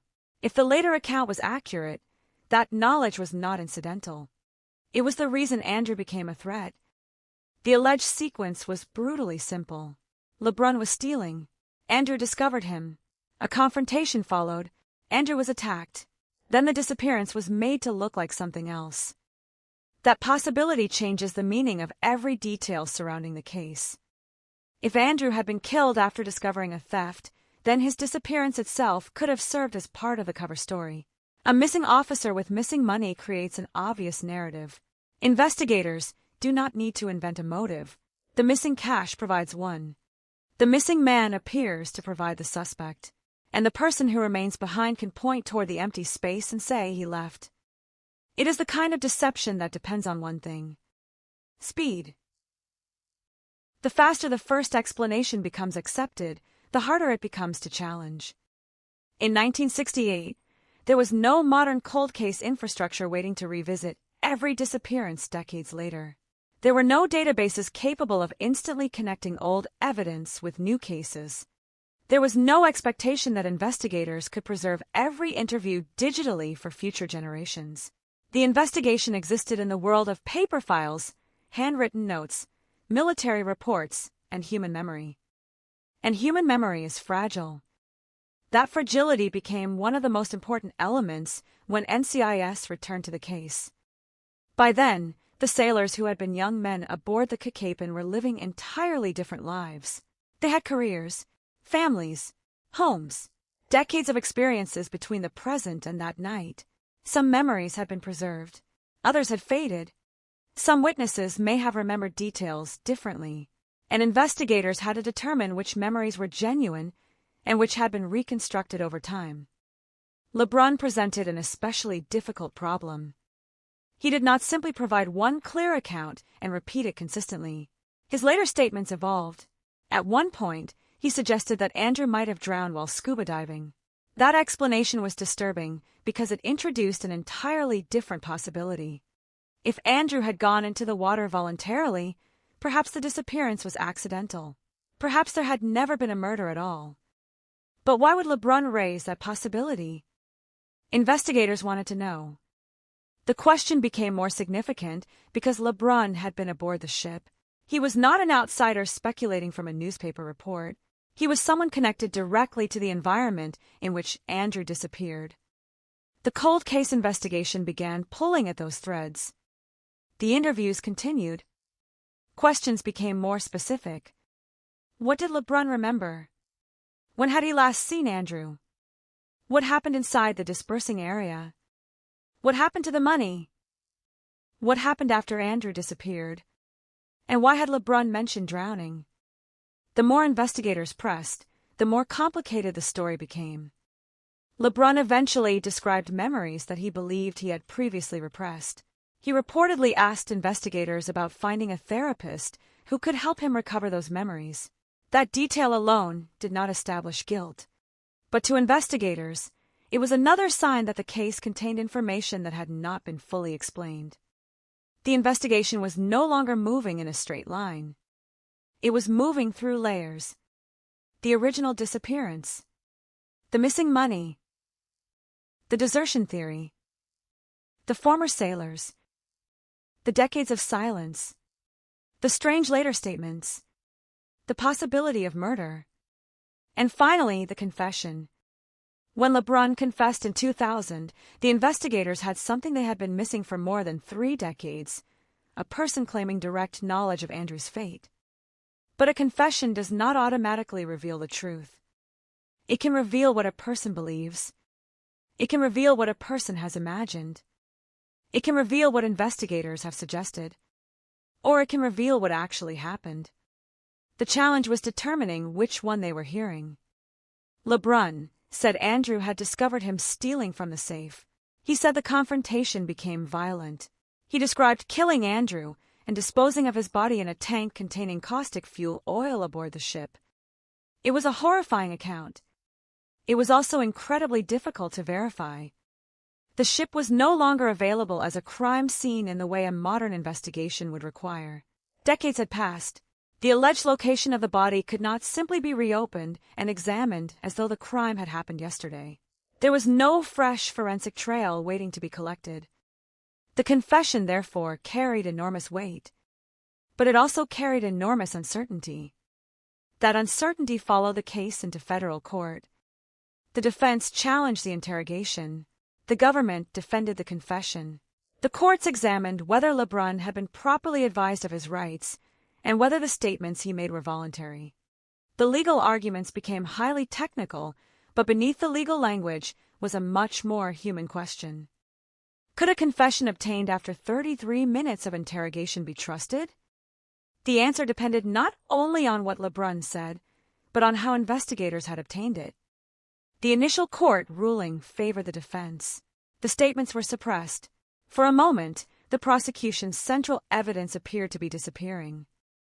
Imagine what that meant for Andrew's family. They had waited 30 years. They had watched investigators reopen the case. They had watched a former sailor become the prime suspect. They had heard a confession, and now there was a possibility that the confession could not be used. The case seemed to be approaching another cliff. But the government appealed. The legal battle continued. The Eighth Circuit initially upheld the suppression. Then the full court reconsidered the matter. The en banc court reversed the earlier ruling and concluded that the confession could be admitted. The investigation had survived. Andrew's story had survived. And LeBrun remained connected to the disappearance.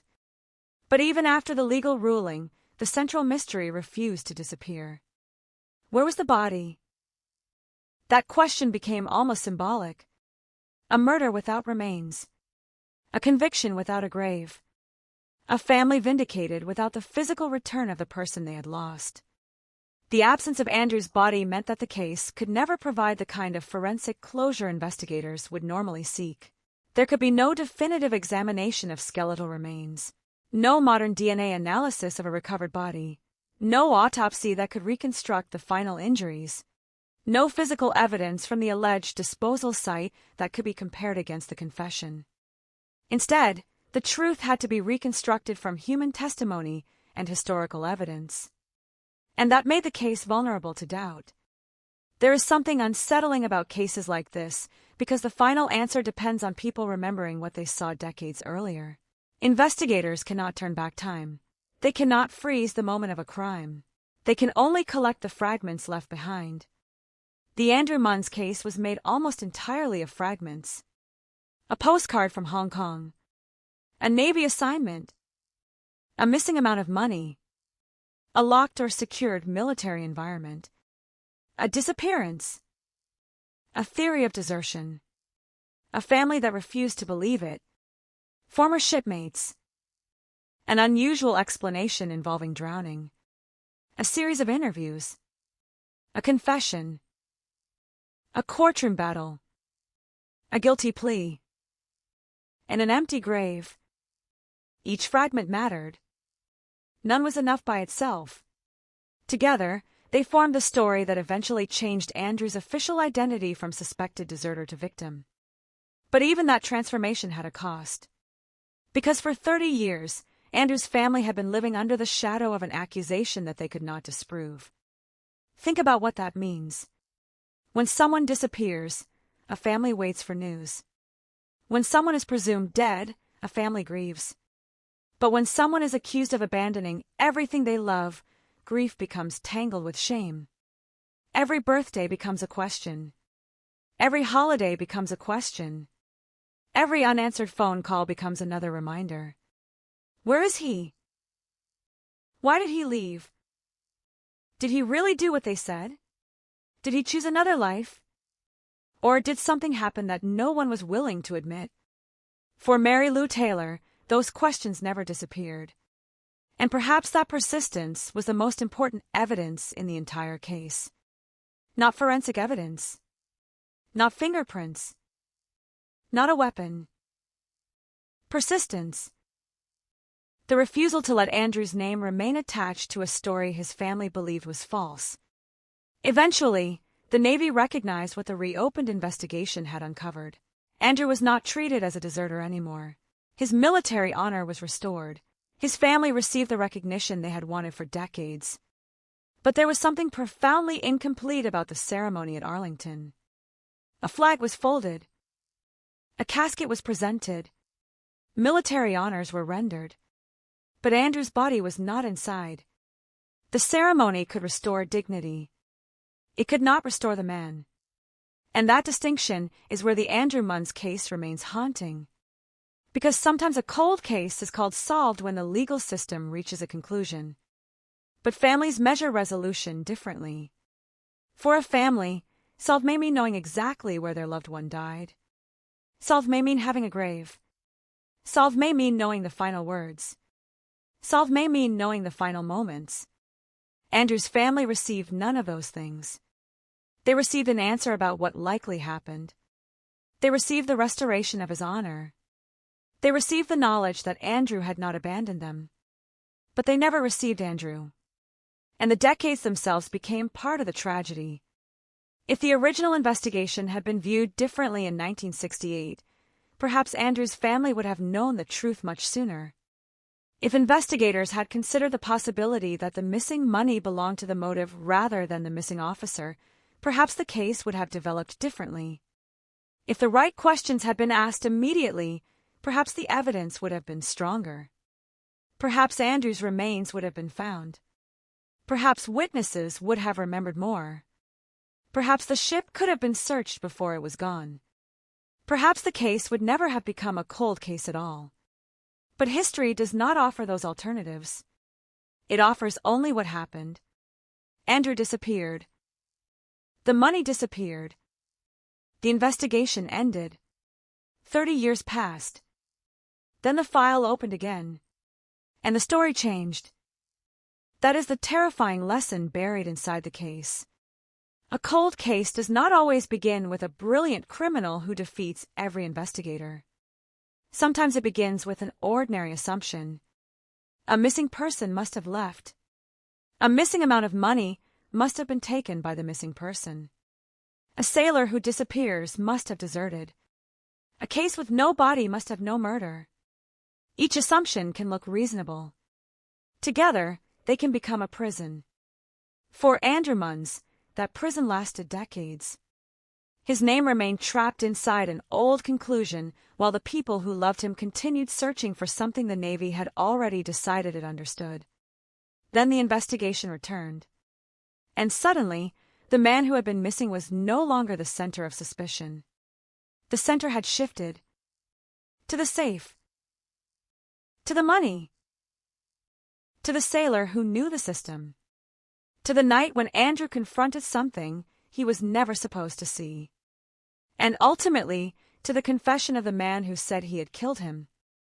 Yet even after the legal system accepted that account, one question continued to stand untouched in the darkness. If Andrew was killed aboard the Kikapen, and if his body was disposed of there, what traces of him disappeared with the ship? The answer may never be known. The ship is gone. The physical scene is gone. The young men are gone.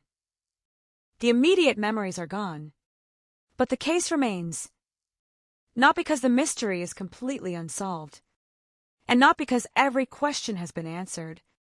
It remains because the truth arrived 30 years late. And when the truth finally arrived, it brought no body with it. Only a name.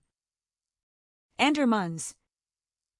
A name once attached to desertion. A name once attached to missing money. A name that his family refused to surrender. A name finally restored beneath the American flag. And a name that still echoes through one of the strangest cold cases ever to emerge from the history of the U.S. Navy. Because somewhere between the first report and the final confession lies the missing half of the story. The exact moment Andrew realized something was wrong. The exact moment the confrontation began. The exact moment his life ended. And the exact moment someone decided that his disappearance could be explained away. 30 years later, investigators finally challenged that decision. But by then, time had already taken almost everything else. The first investigation had given Andrew Munns a story he could never correct. A deserter, a missing officer, a man who had apparently walked away from duty and disappeared with thousands of dollars. But the second investigation did something far more unsettling. It forced investigators to examine the possibility that Andrew's disappearance had been engineered to look exactly like a disappearance. And once that possibility entered the case, every old assumption became unstable. The money was no longer simply missing. It could be motive. Andrew was no longer simply absent. He could be a victim. And the silence of the ship was no longer evidence that nothing had happened. It could have been the perfect cover for something that happened where almost everyone believed nothing could happen without being noticed. The USS Kikapen was not an isolated cabin in the wilderness. It was a naval vessel filled with people, routines, watches, procedures, and military discipline. Sailors moved through narrow corridors. Officers came and went. Duties followed schedules. Money was handled under controlled conditions. And yet Andrew vanished. That contradiction became one of the most disturbing elements of the case. How does a Navy officer disappear from a ship without producing an immediate, undeniable trail? How can a man responsible for military funds vanish at the same moment money disappears, and no one immediately know whether he has fled or been killed? The answer may lie in the assumptions made during those first hours. When a person disappears, investigators instinctively search for signs of departure. What did he take? What did he leave? Where could he have gone? Did he have transportation? Did he have money? Did someone see him leave? But if the disappearance is actually a homicide, those same questions can lead investigators in the wrong direction. Instead of searching for the person who removed the victim, investigators search for the victim's supposed destination. That difference is enormous. Andrew's family had never seen evidence that he was preparing to abandon them. He had been building a life. He had entered the Navy. He had graduated from college. He had communicated with his family from overseas. There was no obvious warning that he intended to disappear permanently. Yet because the money vanished alongside him, the theory of desertion became plausible enough to survive for decades. And perhaps the most painful part was that Andrew could not contradict it. A living suspect can protest. A living witness can explain. A living victim can say, that is not what happened. Andrew could do none of those things.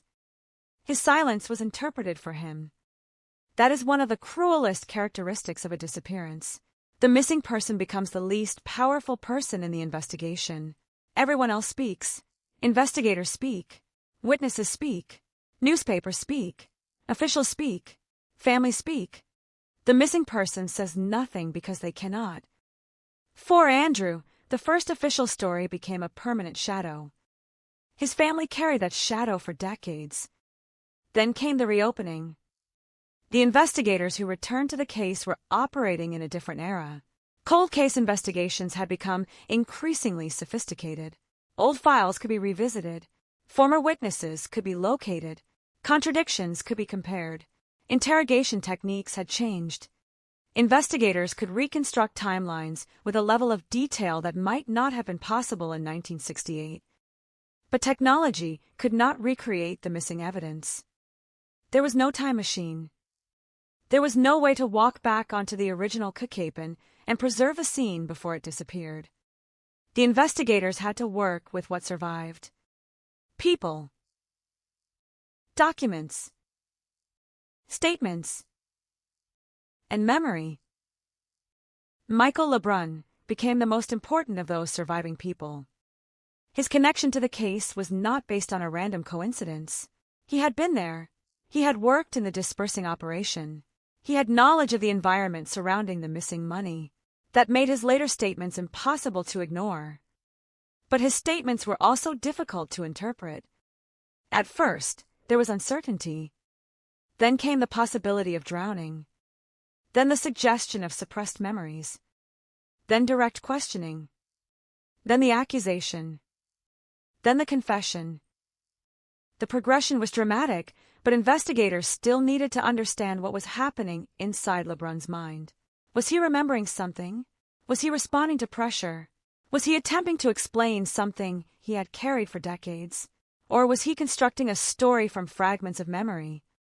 Those questions became critical because the entire reopened case could depend on the credibility of one man.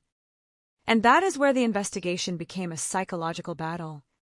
Investigators told Lebrun they believed he was responsible. They pressed him for answers.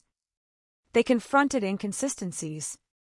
They returned to the same questions. And eventually, Lebrun described a killing. He said Andrew had discovered him stealing from the safe. The confrontation turned violent. Andrew was attacked. According to the confession, Lebrun strangled him and struck him. Then came the disposal of the body. The description was horrifying precisely because it provided an explanation for the missing evidence. If Andrew had been placed in a location where his remains would be destroyed or rendered unrecoverable, the absence of a body suddenly made sense.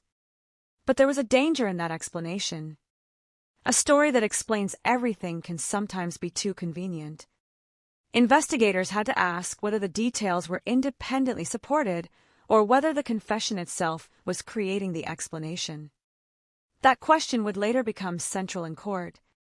The defense challenged the confession. The interrogation became evidence. The investigators became witnesses. The precise wording of questions became important. The circumstances surrounding the confession became important. And suddenly the Andrew Munns case was no longer only about what happened in 1968. It was also about what happened in an interrogation room more than 30 years later. The legal system had to determine whether the confession was reliable enough to be used. For Andrew's family, the legal arguments must have seemed almost surreal. They had waited decades for someone to tell them what happened. Now the question was whether the words telling them could legally be heard. The first ruling went against the prosecution. The statements were suppressed. For a moment, the reopened case appeared to be collapsing. But the government appealed. The case moved upward. The legal machinery continued. And eventually the full federal appeals court reversed the earlier decision. The confession could remain part of the case. That did not prove every detail. It did something more limited and more important. It meant the legal system had determined that the confession was not automatically excluded because of the circumstances in which it had been obtained. The investigation could continue, and Andrew's family could continue waiting. The years were passing again. It is difficult to understand what 30 years means until it is placed beside ordinary human life. A child born when Andrew disappeared could become an adult before his family learned the truth. A young sailor could become a grandfather. A military officer could retire. A ship could be decommissioned. A war could end.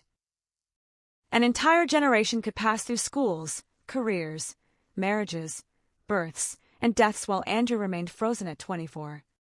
That is what a cold case does to time. It moves for everyone except the person who disappeared. Andrew remained 24. His family did not. The men who had known him did not. The country did not. The Navy did not. History did not. Only the photograph remained young. Only the memory of Andrew remained connected to the man he had been in 1968. And that may be why his sister's persistence mattered so much. She was not simply asking investigators to solve an old crime. She was trying to protect the identity of a person who had been unable to protect himself. The distinction between solving a case and correcting a wrong became impossible to ignore. The Navy eventually restored Andrew's military status. He was no longer treated as a deserter. The ceremony at Arlington carried enormous symbolic weight. The American flag covered the ceremonial casket. Military personnel rendered honors. The family stood there. And Andrew's name was spoken with dignity. But there was still an absence inside that ceremony. The casket was ceremonial. The remains were missing. The family had a funeral without the body. That is a different kind of grief. A funeral normally creates a boundary between searching and mourning. The body gives the family a physical reality.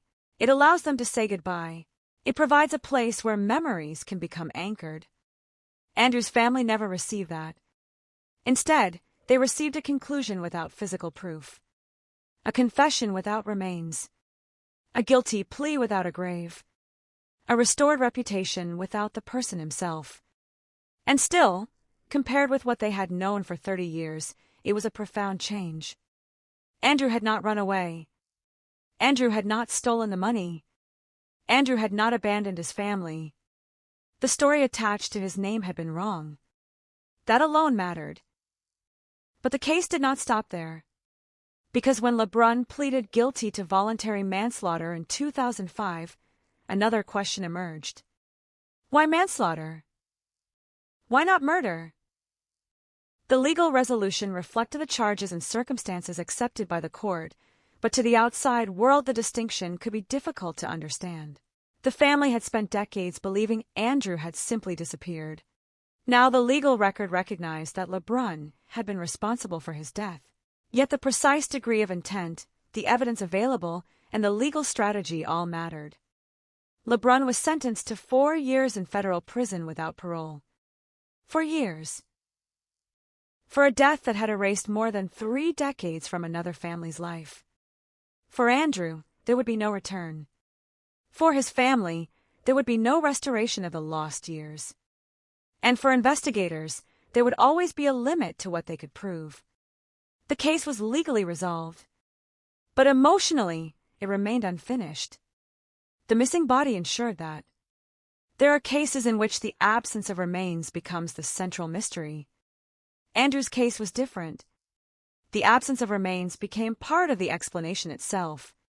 If the confession was accurate, the body had been disposed of in a way that made recovery extraordinarily difficult. That meant the very absence that had once supported the theory of desertion could now be interpreted as evidence consistent with murder. The same fact. Two completely different meanings. That is what makes cold cases so dangerous. Evidence does not speak by itself. People interpret it. And interpretation can change. A missing body can mean the victim escaped. It can mean the victim drowned. It can mean the victim was murdered. It can mean the investigation simply failed to find the remains. The evidence may be identical. The story changes depending on the question being asked. For 30 years, the question had been, where did Andrew go?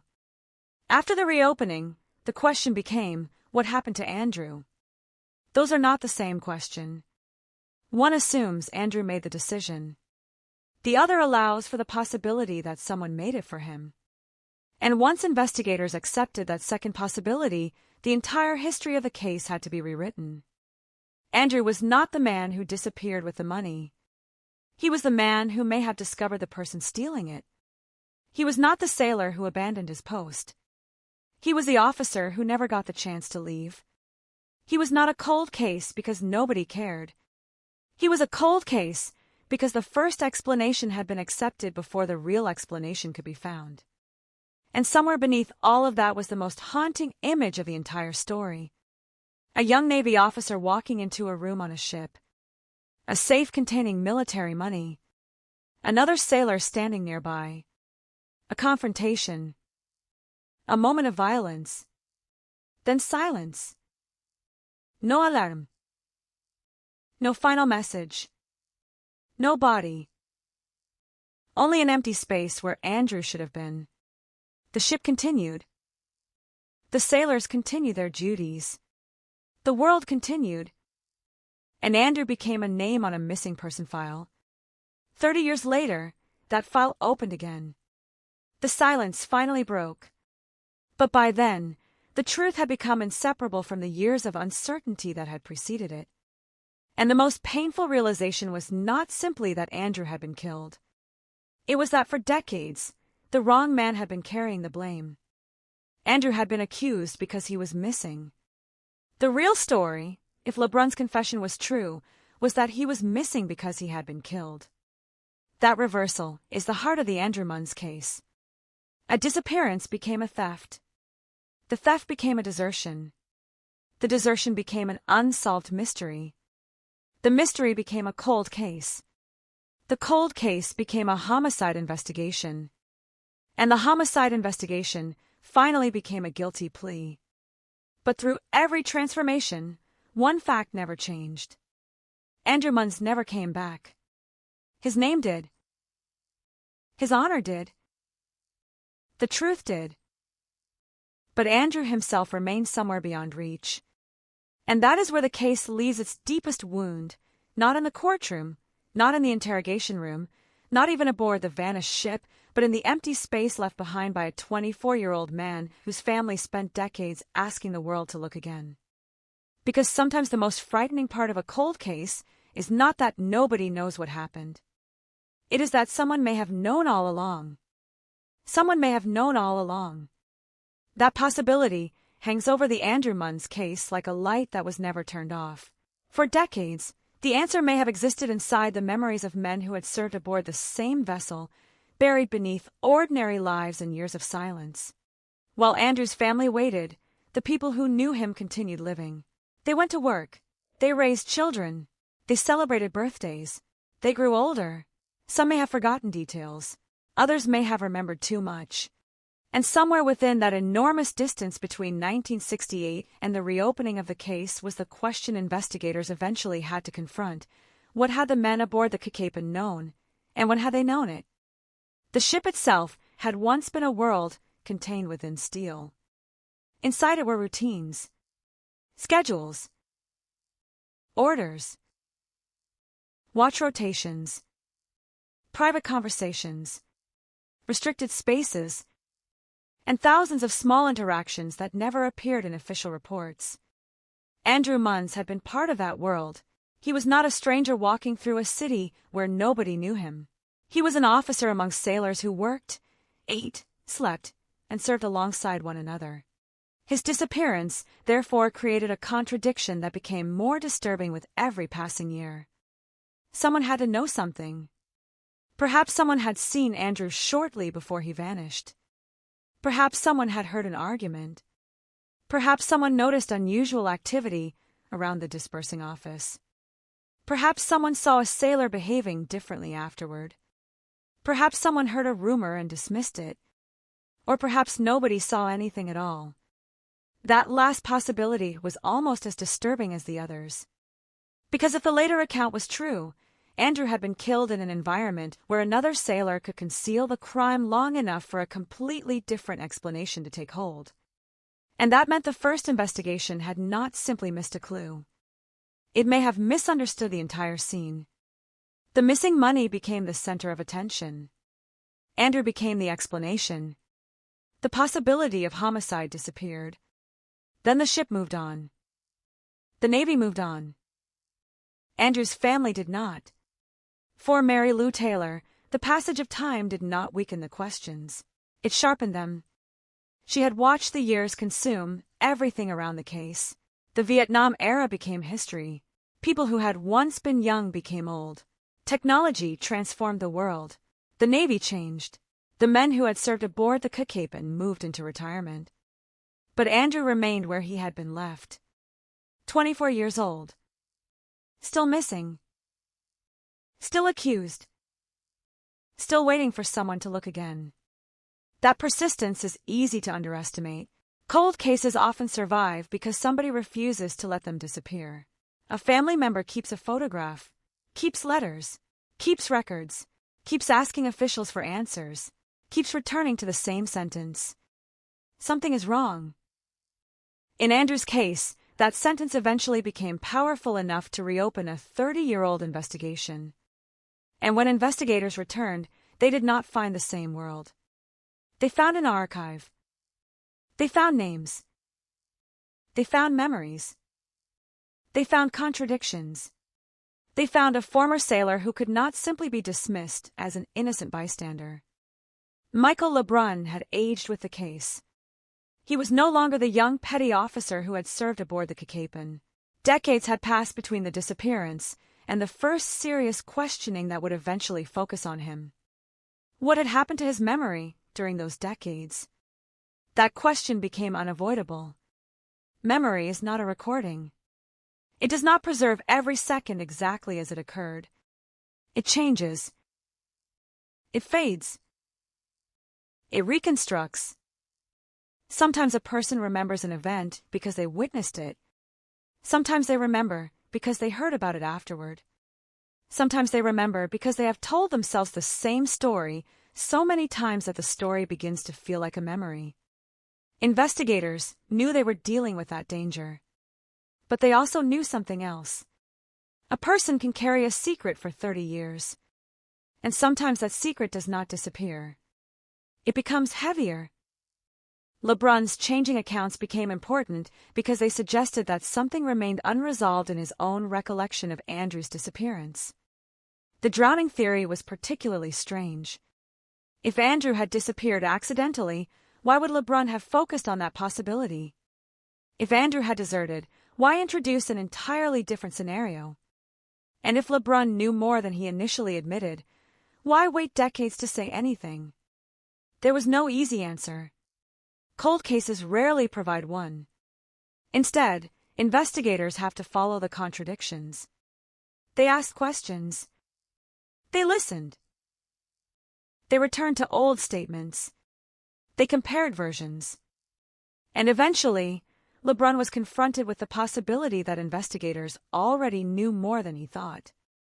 This is where the reopened investigation moved from historical inquiry into direct confrontation. Investigators told him he was the prime suspect. The atmosphere changed.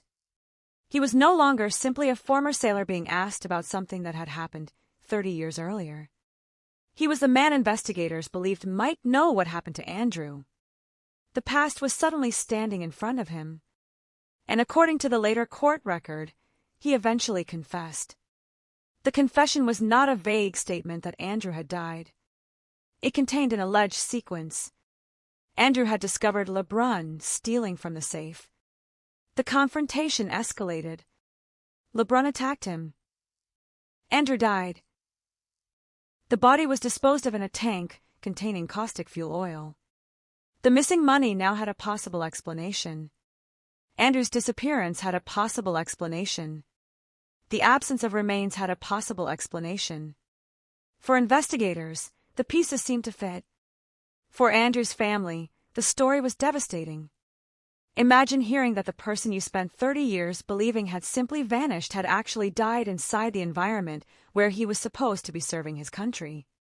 Imagine learning that the man who had been treated as a deserter may have been trying to protect the very institution that accused him. And imagine learning that the truth might have been buried for an entire generation. That is the emotional force behind the case. But emotion is not evidence. The prosecution still had to prove what happened, and the defense still had the right to challenge the government's theory. The confession became the battlefield. The interrogation became the battlefield. The courts became the battlefield.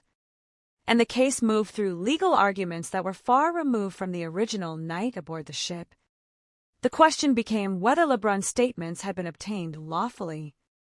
The initial court ruling suppressed them. That was a serious blow. Without the confession, the prosecution faced a much more difficult case. There was no body. There was no modern forensic evidence tying LeBrun to Andrew's death. The original physical scene was gone. Much of the original evidence had been consumed by time. The confession was therefore not merely another piece of the case. It was central. But the government did not surrender. The appeal followed. The legal process continued. Eventually, the full federal appeals court ruled that the confession could be admitted. For Andrew's family, the legal victory did not feel like a victory in the ordinary sense. It meant only that the words could be heard. The truth still had to be established. And there was another complication. LeBrun did not immediately resolve the matter with a guilty plea. Years continued to pass. The case moved toward trial. Then, in 2005, shortly before jury selection, LeBrun admitted that the confession was true and pleaded guilty to voluntary manslaughter. After 37 years, the case finally reached a legal conclusion.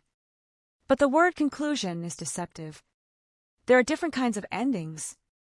A courtroom ending. A family ending. A physical ending. A historical ending. Andrew's case received only some of them. The courtroom had an ending. The family received recognition. History recorded a new version of Andrew's disappearance.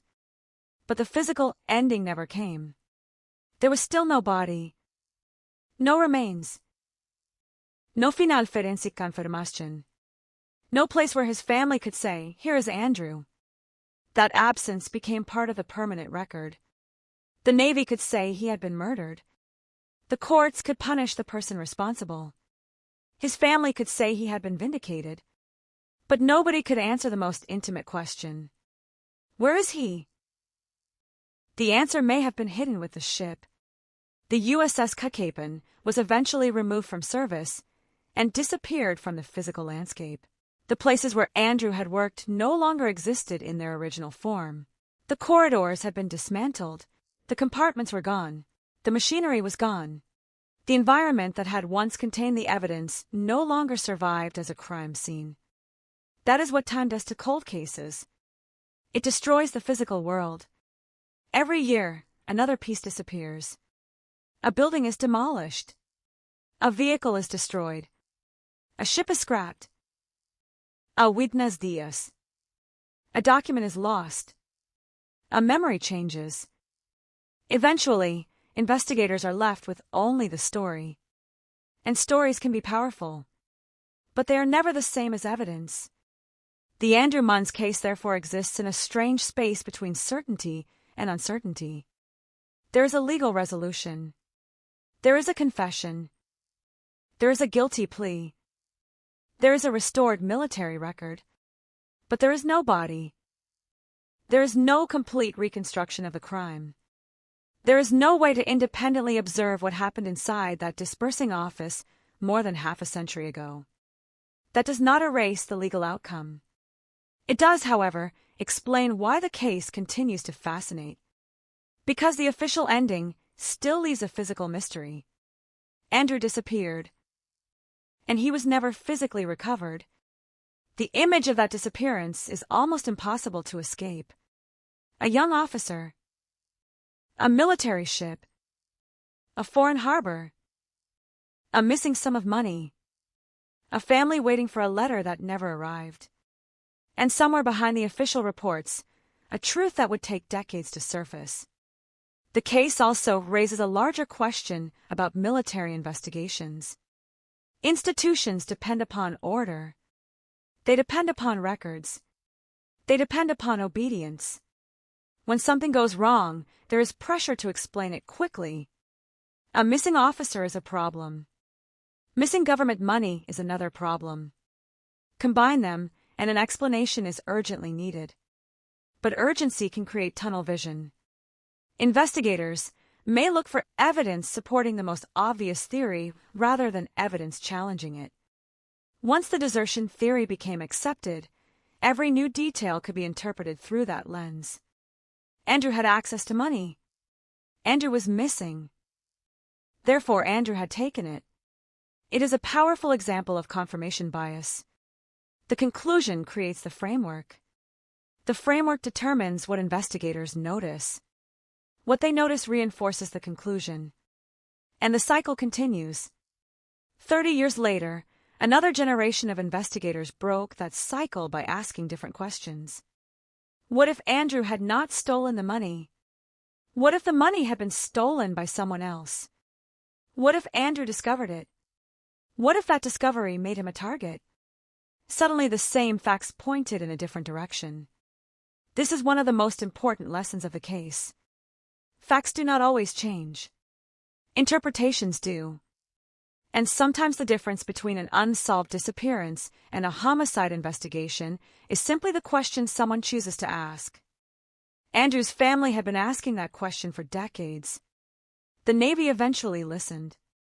And when it did, the official story changed. His honor was restored. The accusation disappeared. The label of deserter was replaced by the recognition of a sailor who had died. But the emotional damage of those 30 years could not be erased.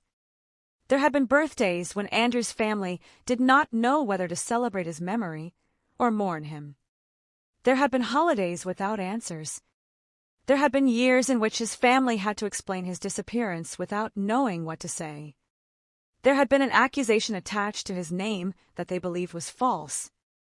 Then came the ceremony at Arlington, the military honors, the flag, the formal recognition, a moment that should have happened decades earlier. But even that ceremony carried the strange silence of an empty grave. Andrew was honored.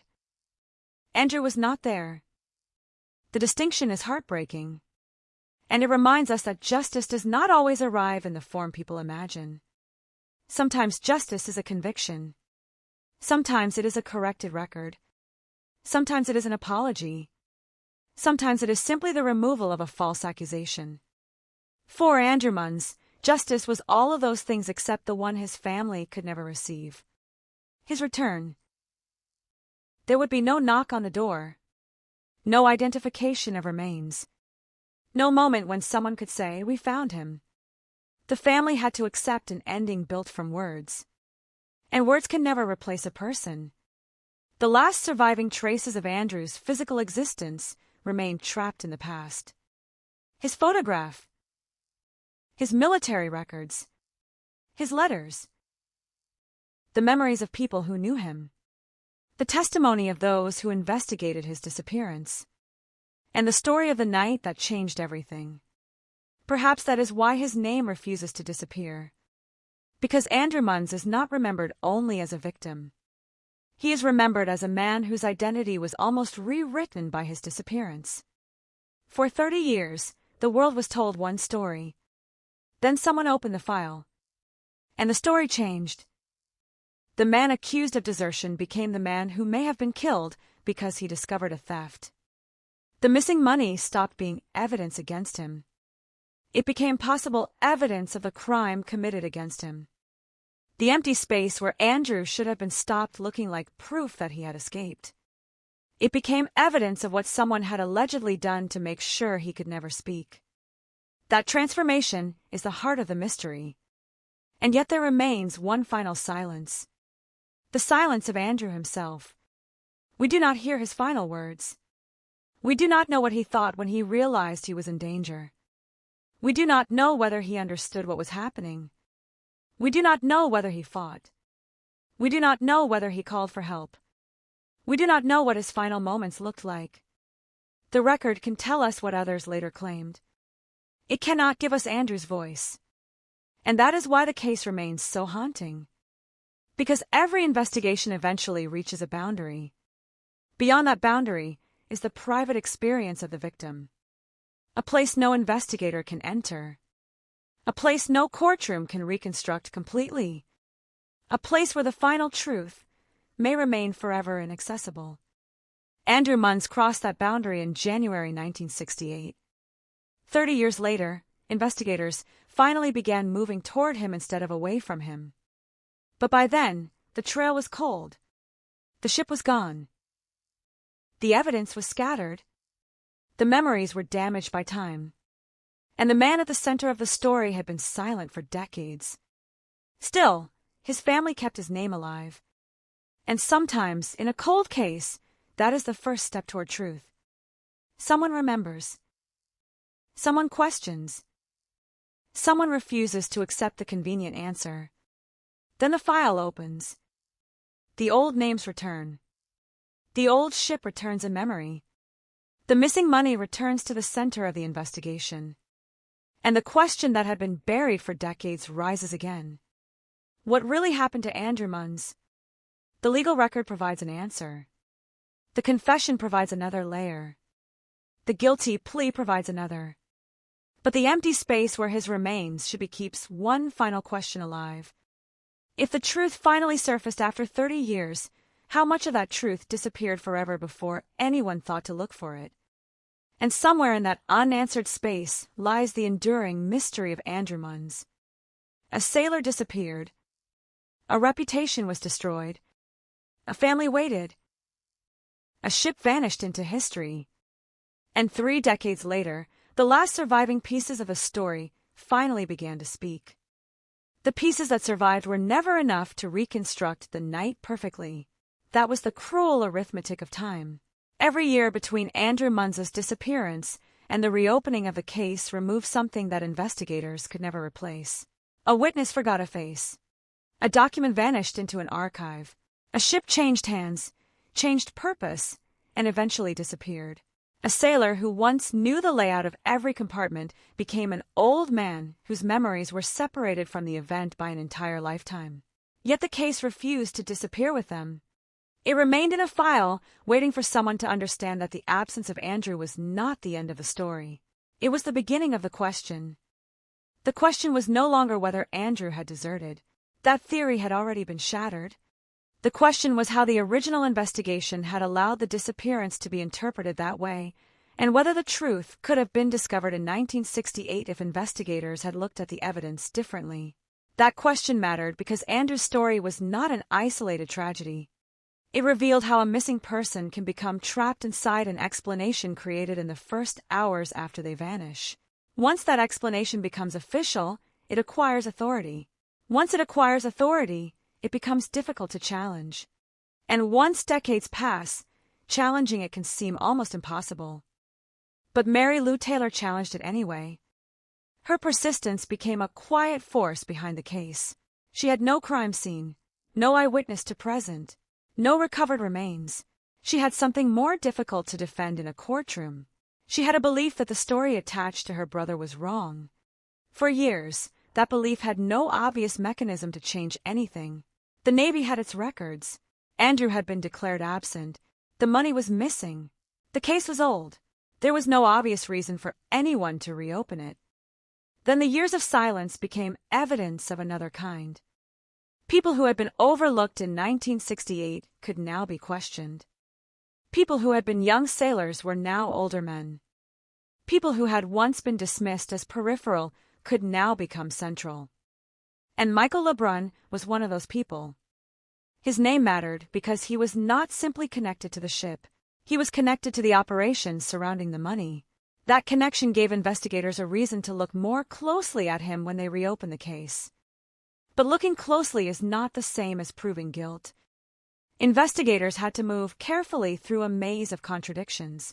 They needed to understand what LeBrun remembered, what he had said before, what he said now, and whether the differences could be explained by the passage of time.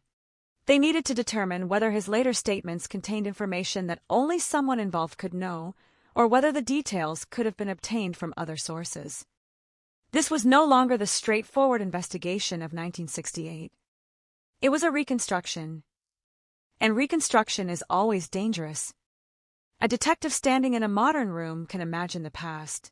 But imagination is not evidence. A diagram can show where people were supposed to be. It cannot tell investigators what they actually saw. A military report can show where Andrew was assigned. It cannot tell investigators what happened after the report was written. The deeper the investigators went, the more they encountered uncertainty. Yet uncertainty did not mean there was no truth. It meant the truth had to be separated from everything else. The case had another complication. The missing money. Approximately $8,600 had disappeared. In 1968, that amount was significant. It gave investigators a concrete crime. Money was gone. Andrew was gone. And the easiest connection was obvious. Andrew had access. Andrew had disappeared. Therefore, Andrew had taken it. But that logic contained a dangerous gap. Access does not prove theft. And disappearance does not prove escape. The reopened investigation placed those two assumptions under pressure. What if the money had been taken by someone who knew Andrew would be blamed? What if Andrew's disappearance was actually useful to the person responsible? What if the most obvious suspect was not a suspect at all, but the victim? The moment investigators allowed themselves to ask those questions, the case changed shape. Andrew's actions had to be reconsidered. His personality had to be reconsidered. His relationship with his family had to be reconsidered.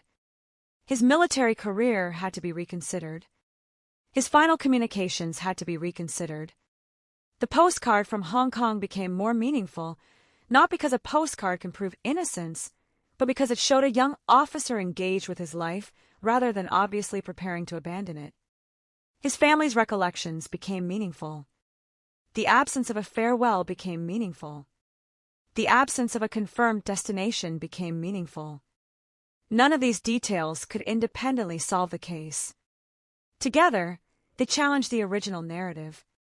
And then there was the behavior of the people around Andrew. That is often where cold cases become most revealing. Investigators cannot question the dead. They question the living.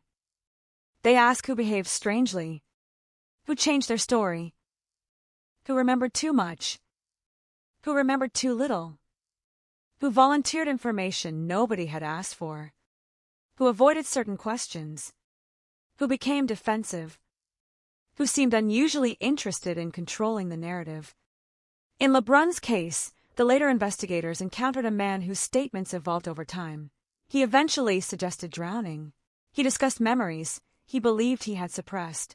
He became the focus of increasingly direct questioning. The transformation was gradual. That mattered. Because a dramatic confession appearing from nowhere can be easier to dismiss than a long sequence of statements gradually moving toward an admission. But the sequence could also be interpreted another way. Perhaps the pressure of repeated questioning influenced the story. Perhaps the investigators unintentionally guided him toward a particular narrative. That issue would become central to the defense. The interrogation itself became part of the evidence. The investigators were no longer merely collecting information. They were creating a record that would later be examined by judges. Every word mattered. Every promise mattered. Every warning mattered. Every statement about possible prosecution mattered. The question was not only what LeBrun confessed. It was whether the process that produced the confession had crossed a legal line. The first federal court believed it had. The confession was suppressed. For a moment, the old mystery returned to the edge of uncertainty. Without the confession, the prosecution's case was dramatically weaker. No body. No complete physical reconstruction. Decades-old evidence. Memories. Historical records. And a family still waiting. But the government appealed. The case continued through the federal courts. The legal system was now examining an event that had begun in a very different America on a military vessel thousands of miles from the United States during a war that had already become history. The court was not simply deciding what happened to Andrew. It was deciding whether the words of the man who claimed responsibility could legally be used to establish what happened. Eventually, the full federal appeals court reversed the earlier decision. The confession could be admitted. That did not eliminate every question. It did something more important. It kept the door open. The case could move forward. Andrew's name could move closer to the truth. But the family still had to wait. There is something almost unbearable about the chronology. Andrew disappeared in 1968. The investigation reopened in 1998. The confession came in 2000. His military honor was restored in 2001. The legal battle over the confession continued. Then, in 2005, LeBrun pleaded guilty to voluntary manslaughter. More than 37 years had passed. For a young man, 37 years is an entire adult life. For Andrew, it was the difference between being 24 and being remembered as a man who never got to grow older. He never reached 30. Never reached 40. Never reached 50. His family did. His friends did. The sailors who remembered him did. The people who had once known him as a young officer carried their memories into decades that Andrew never experienced. That is another cruel feature of a disappearance. Everyone else gets older. The missing person does not. Andrew remained fixed in the summer of his life. The Navy photographs preserved him at an age he would never leave. The official records preserved his rank. The family memories preserved his voice. But history preserved his absence. And then, suddenly, history had to rewrite him. The Navy no longer needed to describe Andrew as a deserter. His name could be spoken without the old accusation. His family could finally say that he had not abandoned them. At Arlington, military honors transformed what had been a stain into a tribute. But the ceremony could not answer every question. What happened in the final minutes? Was Andrew conscious? Did he recognize the danger? Did he attempt to defend himself? Did anyone hear him? Did anyone suspect something immediately afterward? What exactly happened to the money? How much of the original investigation could have been different if homicide had been considered from the beginning? These questions remain buried beneath the official conclusion. And that is why the case should not be mistaken for a perfectly reconstructed crime. It was solved legally. It was never solved physically. There is a difference. The guilty plea provided a legal resolution. The confession provided a narrative. But the absence of Andrew's remains prevented the kind of physical confirmation that investigators normally hope to obtain. His body could not speak. His bones could not be examined. No modern forensic technology could reconstruct the injuries. No DNA test could close the circle. The ocean of time had already swallowed those opportunities. And there is another uncomfortable truth. The original accusation against Andrew was never just a mistake on paper. It affected how his family had to remember him. When a missing person is treated as a deserter, the family does not receive a clean narrative of victimhood. Instead, they receive suspicion, questions, doubt. Maybe he wanted to leave. Maybe he took the money. Maybe he started another life. Maybe he never wanted to come home. Those possibilities can be devastating. A family can defend a dead person against an accusation. But how do you defend someone who is missing? You cannot cross-examine a rumor. You cannot interrogate an assumption. You cannot force an old report to admit it was wrong. You can only keep asking. And Mary Lou Taylor kept asking. That persistence eventually brought the case back into the hands of investigators who were willing to challenge the old conclusion. The result was more than an arrest. It was a reversal of history. Andrew's disappearance stopped being a story about his behavior. It became a story about what someone may have done to him. That distinction is the reason the case continues to resonate. Because the most frightening mistake in an investigation is not always failing to find a clue. Sometimes it is asking the wrong question. For 30 years, investigators were effectively asking where Andrew had gone.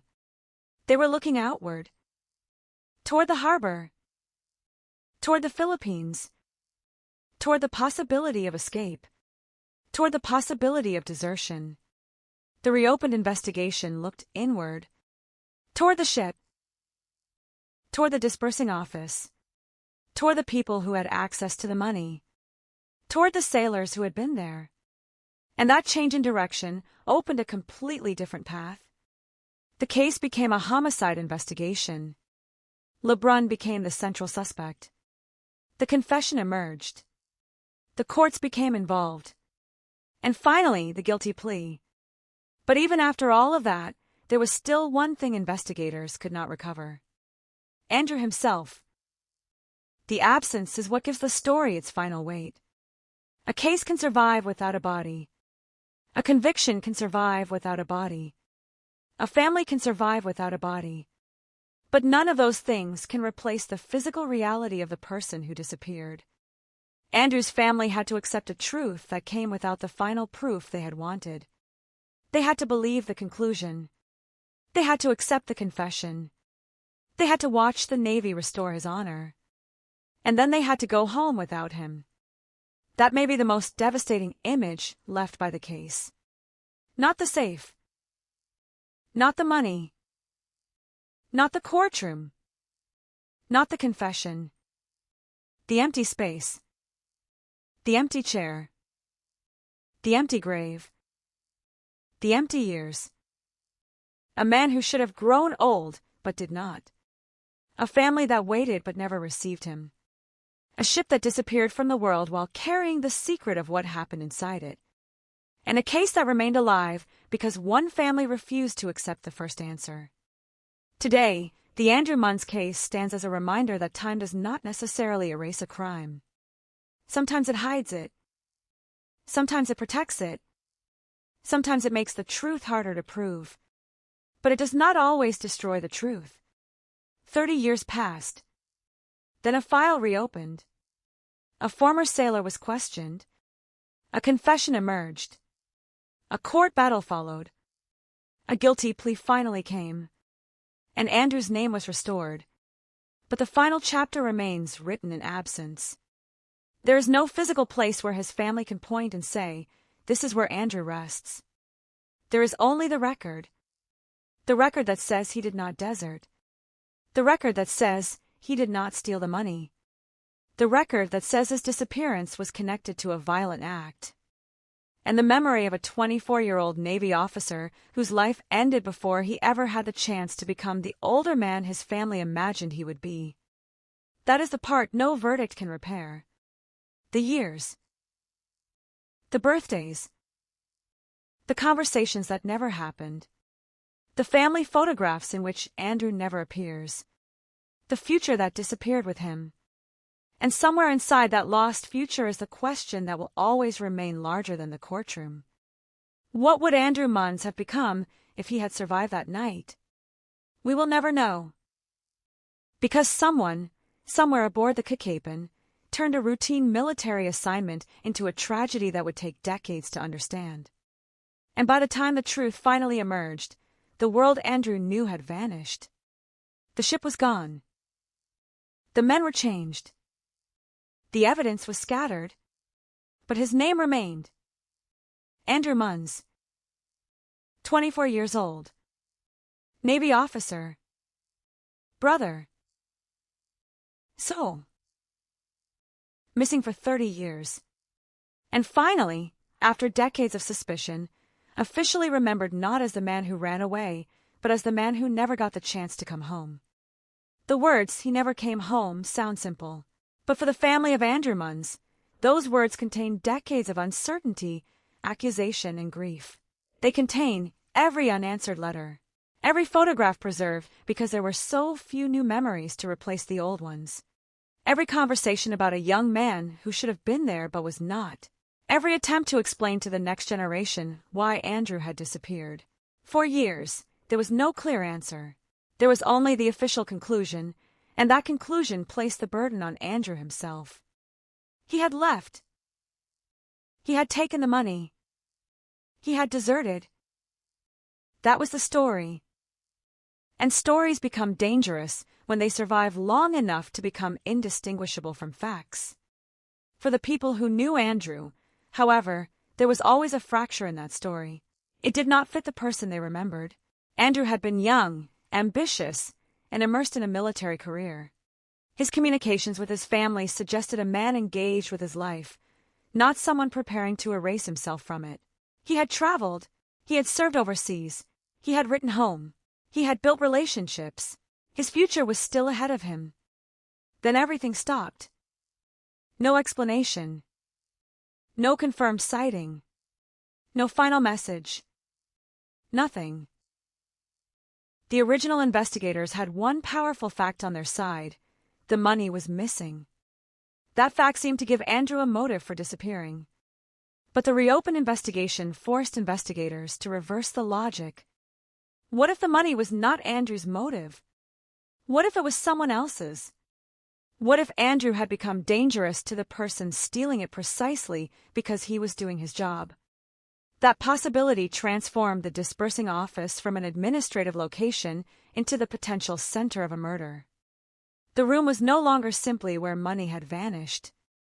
It was where Andrew might have discovered something. And if he had discovered something, then his disappearance could have been the consequence. The shift was subtle but enormous. Investigators were no longer searching for the missing man. They were searching for the reason he had been made to disappear. That distinction brought Michael LeBrun into sharper focus. He had served as a dispersing clerk. He knew the procedures. He understood the environment.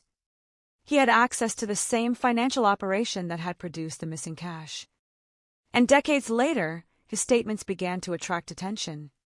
At first, the explanations were uncertain. There was the possibility that Andrew had drowned. There were references to scuba diving. There were suggestions of memories that had been repressed. But investigators kept returning to the same basic problem. If LeBrun knew nothing, why was Andrew's disappearance still appearing in his memories? The question did not prove guilt. It demanded investigation. And that investigation became increasingly direct. LeBrun was questioned repeatedly. The investigators did not simply ask what he remembered. They challenged him. They confronted him with their suspicions. They told him he was the prime suspect. They pushed him toward the central question. What happened to Andrew Munns? Eventually, the answer came. LeBrun confessed. He said Andrew had discovered him stealing. He said the confrontation became violent. He said he killed Andrew. And he described the disposal of Andrew's body. For the first time in 30 years, investigators had a narrative that connected the missing money, the missing officer, and the missing body. But the story was not complete. There was still no physical evidence that could independently reconstruct the final moments. That problem would follow the case through the courts. The confession was challenged. The interrogation was examined.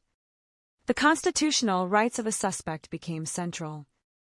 A federal court initially suppressed the statements. The government appealed. The case moved through the legal system. And eventually, the confession was allowed to remain available to prosecutors. That legal decision did not erase the questions surrounding the interrogation. It simply meant the confession could be considered as evidence. The case continued. And for Andrew's family, The years that followed must have felt almost impossible. They had already waited 30 years. Now they had to wait again. The difference was that this time, the waiting had a direction. There was a suspect. There was a confession. There was a legal case. There was a possibility that Andrew's name would finally be cleared. But there was still no body. And that absence remained brutally real. Imagine receiving the news that your missing brother had been murdered, only to learn that investigators could not recover his remains. Imagine hearing the details of a confession without ever being able to see the place where he was laid to rest. Imagine being told that the man who was once labeled a deserter had actually died while performing his duties. Then imagine being asked to accept that conclusion without the physical evidence that would normally make grief tangible. That is the strange cruelty of Andrew's story. The truth became clearer. The loss became heavier. But the physical absence remained. When LeBrun eventually pleaded guilty to voluntary manslaughter in 2005, the legal process reached its final stage. The case that had begun in 1968 finally produced a criminal consequence. The man who had once been just another sailor aboard the Kakapen became the person held responsible for Andrew's death. The sentence followed. 4 years in federal prison without parole. The number is almost impossible to separate from the decades that had already passed. 4 years for a death that had produced 37 years of uncertainty. 4 years for a family that had waited through an entire generation. 4 years while Andrew would remain gone forever. But sentencing is not the same as restoration. No prison term could return Andrew. No court order could restore the years lost. No official statement could reconstruct the conversations that never happened. No military ceremony could replace the body that never came home. The Navy could only do what it still had the power to do: restore his honor. And so Andrew's name was brought back into the military record with dignity. At Arlington National Cemetery, a ceremony finally recognized him. There was a ceremonial casket. There was an American flag. There were military honors. There was a family that had waited decades to hear their brother's name spoken without suspicion. It should have been the final moment. But even there, the absence remained. The casket was symbolic. Andrew's remains were still missing. That fact makes the ceremony almost unbearably poignant. The Navy was honoring a man whose body it could not return. A family was mourning a man whose final resting place they could not visit. A country was recognizing a sailor whose disappearance had once been treated as his own wrongdoing. The symbolism was powerful. The tragedy was permanent. And the case continued to raise questions about how missing person investigations are approached, especially when the missing person is connected to another crime. The presence of missing money had created a narrative that seemed logical. But logic is not always truth. The easiest explanation is often the first one. The first explanation becomes the official explanation. And the official explanation becomes harder to challenge with every passing year. That is how cold cases can become frozen. Not because evidence is absent, but because evidence is interpreted too early. The Andrew Munns case is a powerful example. The missing money was real. Andrew's disappearance was real. But the connection between them was interpreted in a particular way. Decades later, investigators interpreted the same facts differently. That change did not require the facts to move. It required the investigators to move. They moved from assumption to suspicion. From suspicion to questioning. From questioning to confession. From confession to court. From court to guilty plea. And finally, from accusation to vindication. But the path was not straight. At every stage, the case could have failed. The family could have stopped asking. The cold case could have remained closed. LeBrun could have denied everything. The confession could have remained suppressed. The prosecution could have failed to move forward. The legal process could have ended without a guilty plea. The Navy could have left the original classification untouched. Any one of those possibilities could have changed the final history of Andrew Munns. Instead, the case continued. And because it continued, Andrew's name changed. That may be the greatest achievement of the investigation. Not the sentence. Not the confession. Not even the identification of a suspect. The restoration of Andrew's identity. For decades, he was the missing officer suspected of desertion. After the investigation, he was remembered as a victim. That difference matters. A person's reputation is part of their legacy. When someone disappears, they cannot defend that legacy themselves. Someone else must do it. Andrew's family did. They kept questioning. They kept remembering. They kept insisting that the man they knew did not match the man described in the original conclusion. Eventually, investigators found enough reason to reconsider. The process was slow. Painfully slow. But it happened. And that is why the Andrew Munns case remains important long after the courtroom ended. It shows that a cold case is not always dead. Sometimes it is simply waiting for the right question. The question can come from a new investigator, a new technology, a new witness, a family member, or simply the passage of time that allows an old conclusion to be examined without the pressure that surrounded the original investigation. For Andrew, the right question arrived 30 years late. And by then, there was another obstacle. The physical world had moved on. The USS Cookapin was no longer there. The original environment had disappeared. The places where investigators might once have searched were no longer preserved as they had been. The case had become historical. And historical crimes are different from fresh crimes. There are no fresh footprints. No recent phone records. No functioning surveillance cameras. No digital trail. No modern forensic scene. There are only fragments. And fragments can still reveal the truth. But they rarely reveal everything. That is why Andrew's final moments remain uncertain. The confession provides a version. The legal record accepts its consequences. But the precise sequence can never be observed again. No investigator can return to January 1968. No witness can be placed exactly where he stood. No camera can show what happened. The only surviving certainty is that Andrew disappeared, and the official history of his disappearance eventually changed. That change came at an enormous human cost. 30 years of uncertainty. 30 years of suspicion. 30 years in which Andrew's family had no answer. And even after the answer arrived, there was still no body. That is the paradox of the case. It was solved and unfinished at the same time. The legal question had an answer. The human question did not. Where is Andrew? Where did he spend his final moments? Where should his family go to say goodbye? Those questions remain. And perhaps they always will. There is a particular kind of grief that comes from not knowing where someone rests. It is different from ordinary mourning. There is no physical place to visit. No stone beneath which the memories can settle. No coordinates. No final photograph. No moment when the family can say, "This is where we leave him." Instead, Andrew remains everywhere and nowhere. In the photographs. In the military records. In the memories of his family. In the history of the Cookapin. In the court documents. In the case file. In the question that survived 30 years.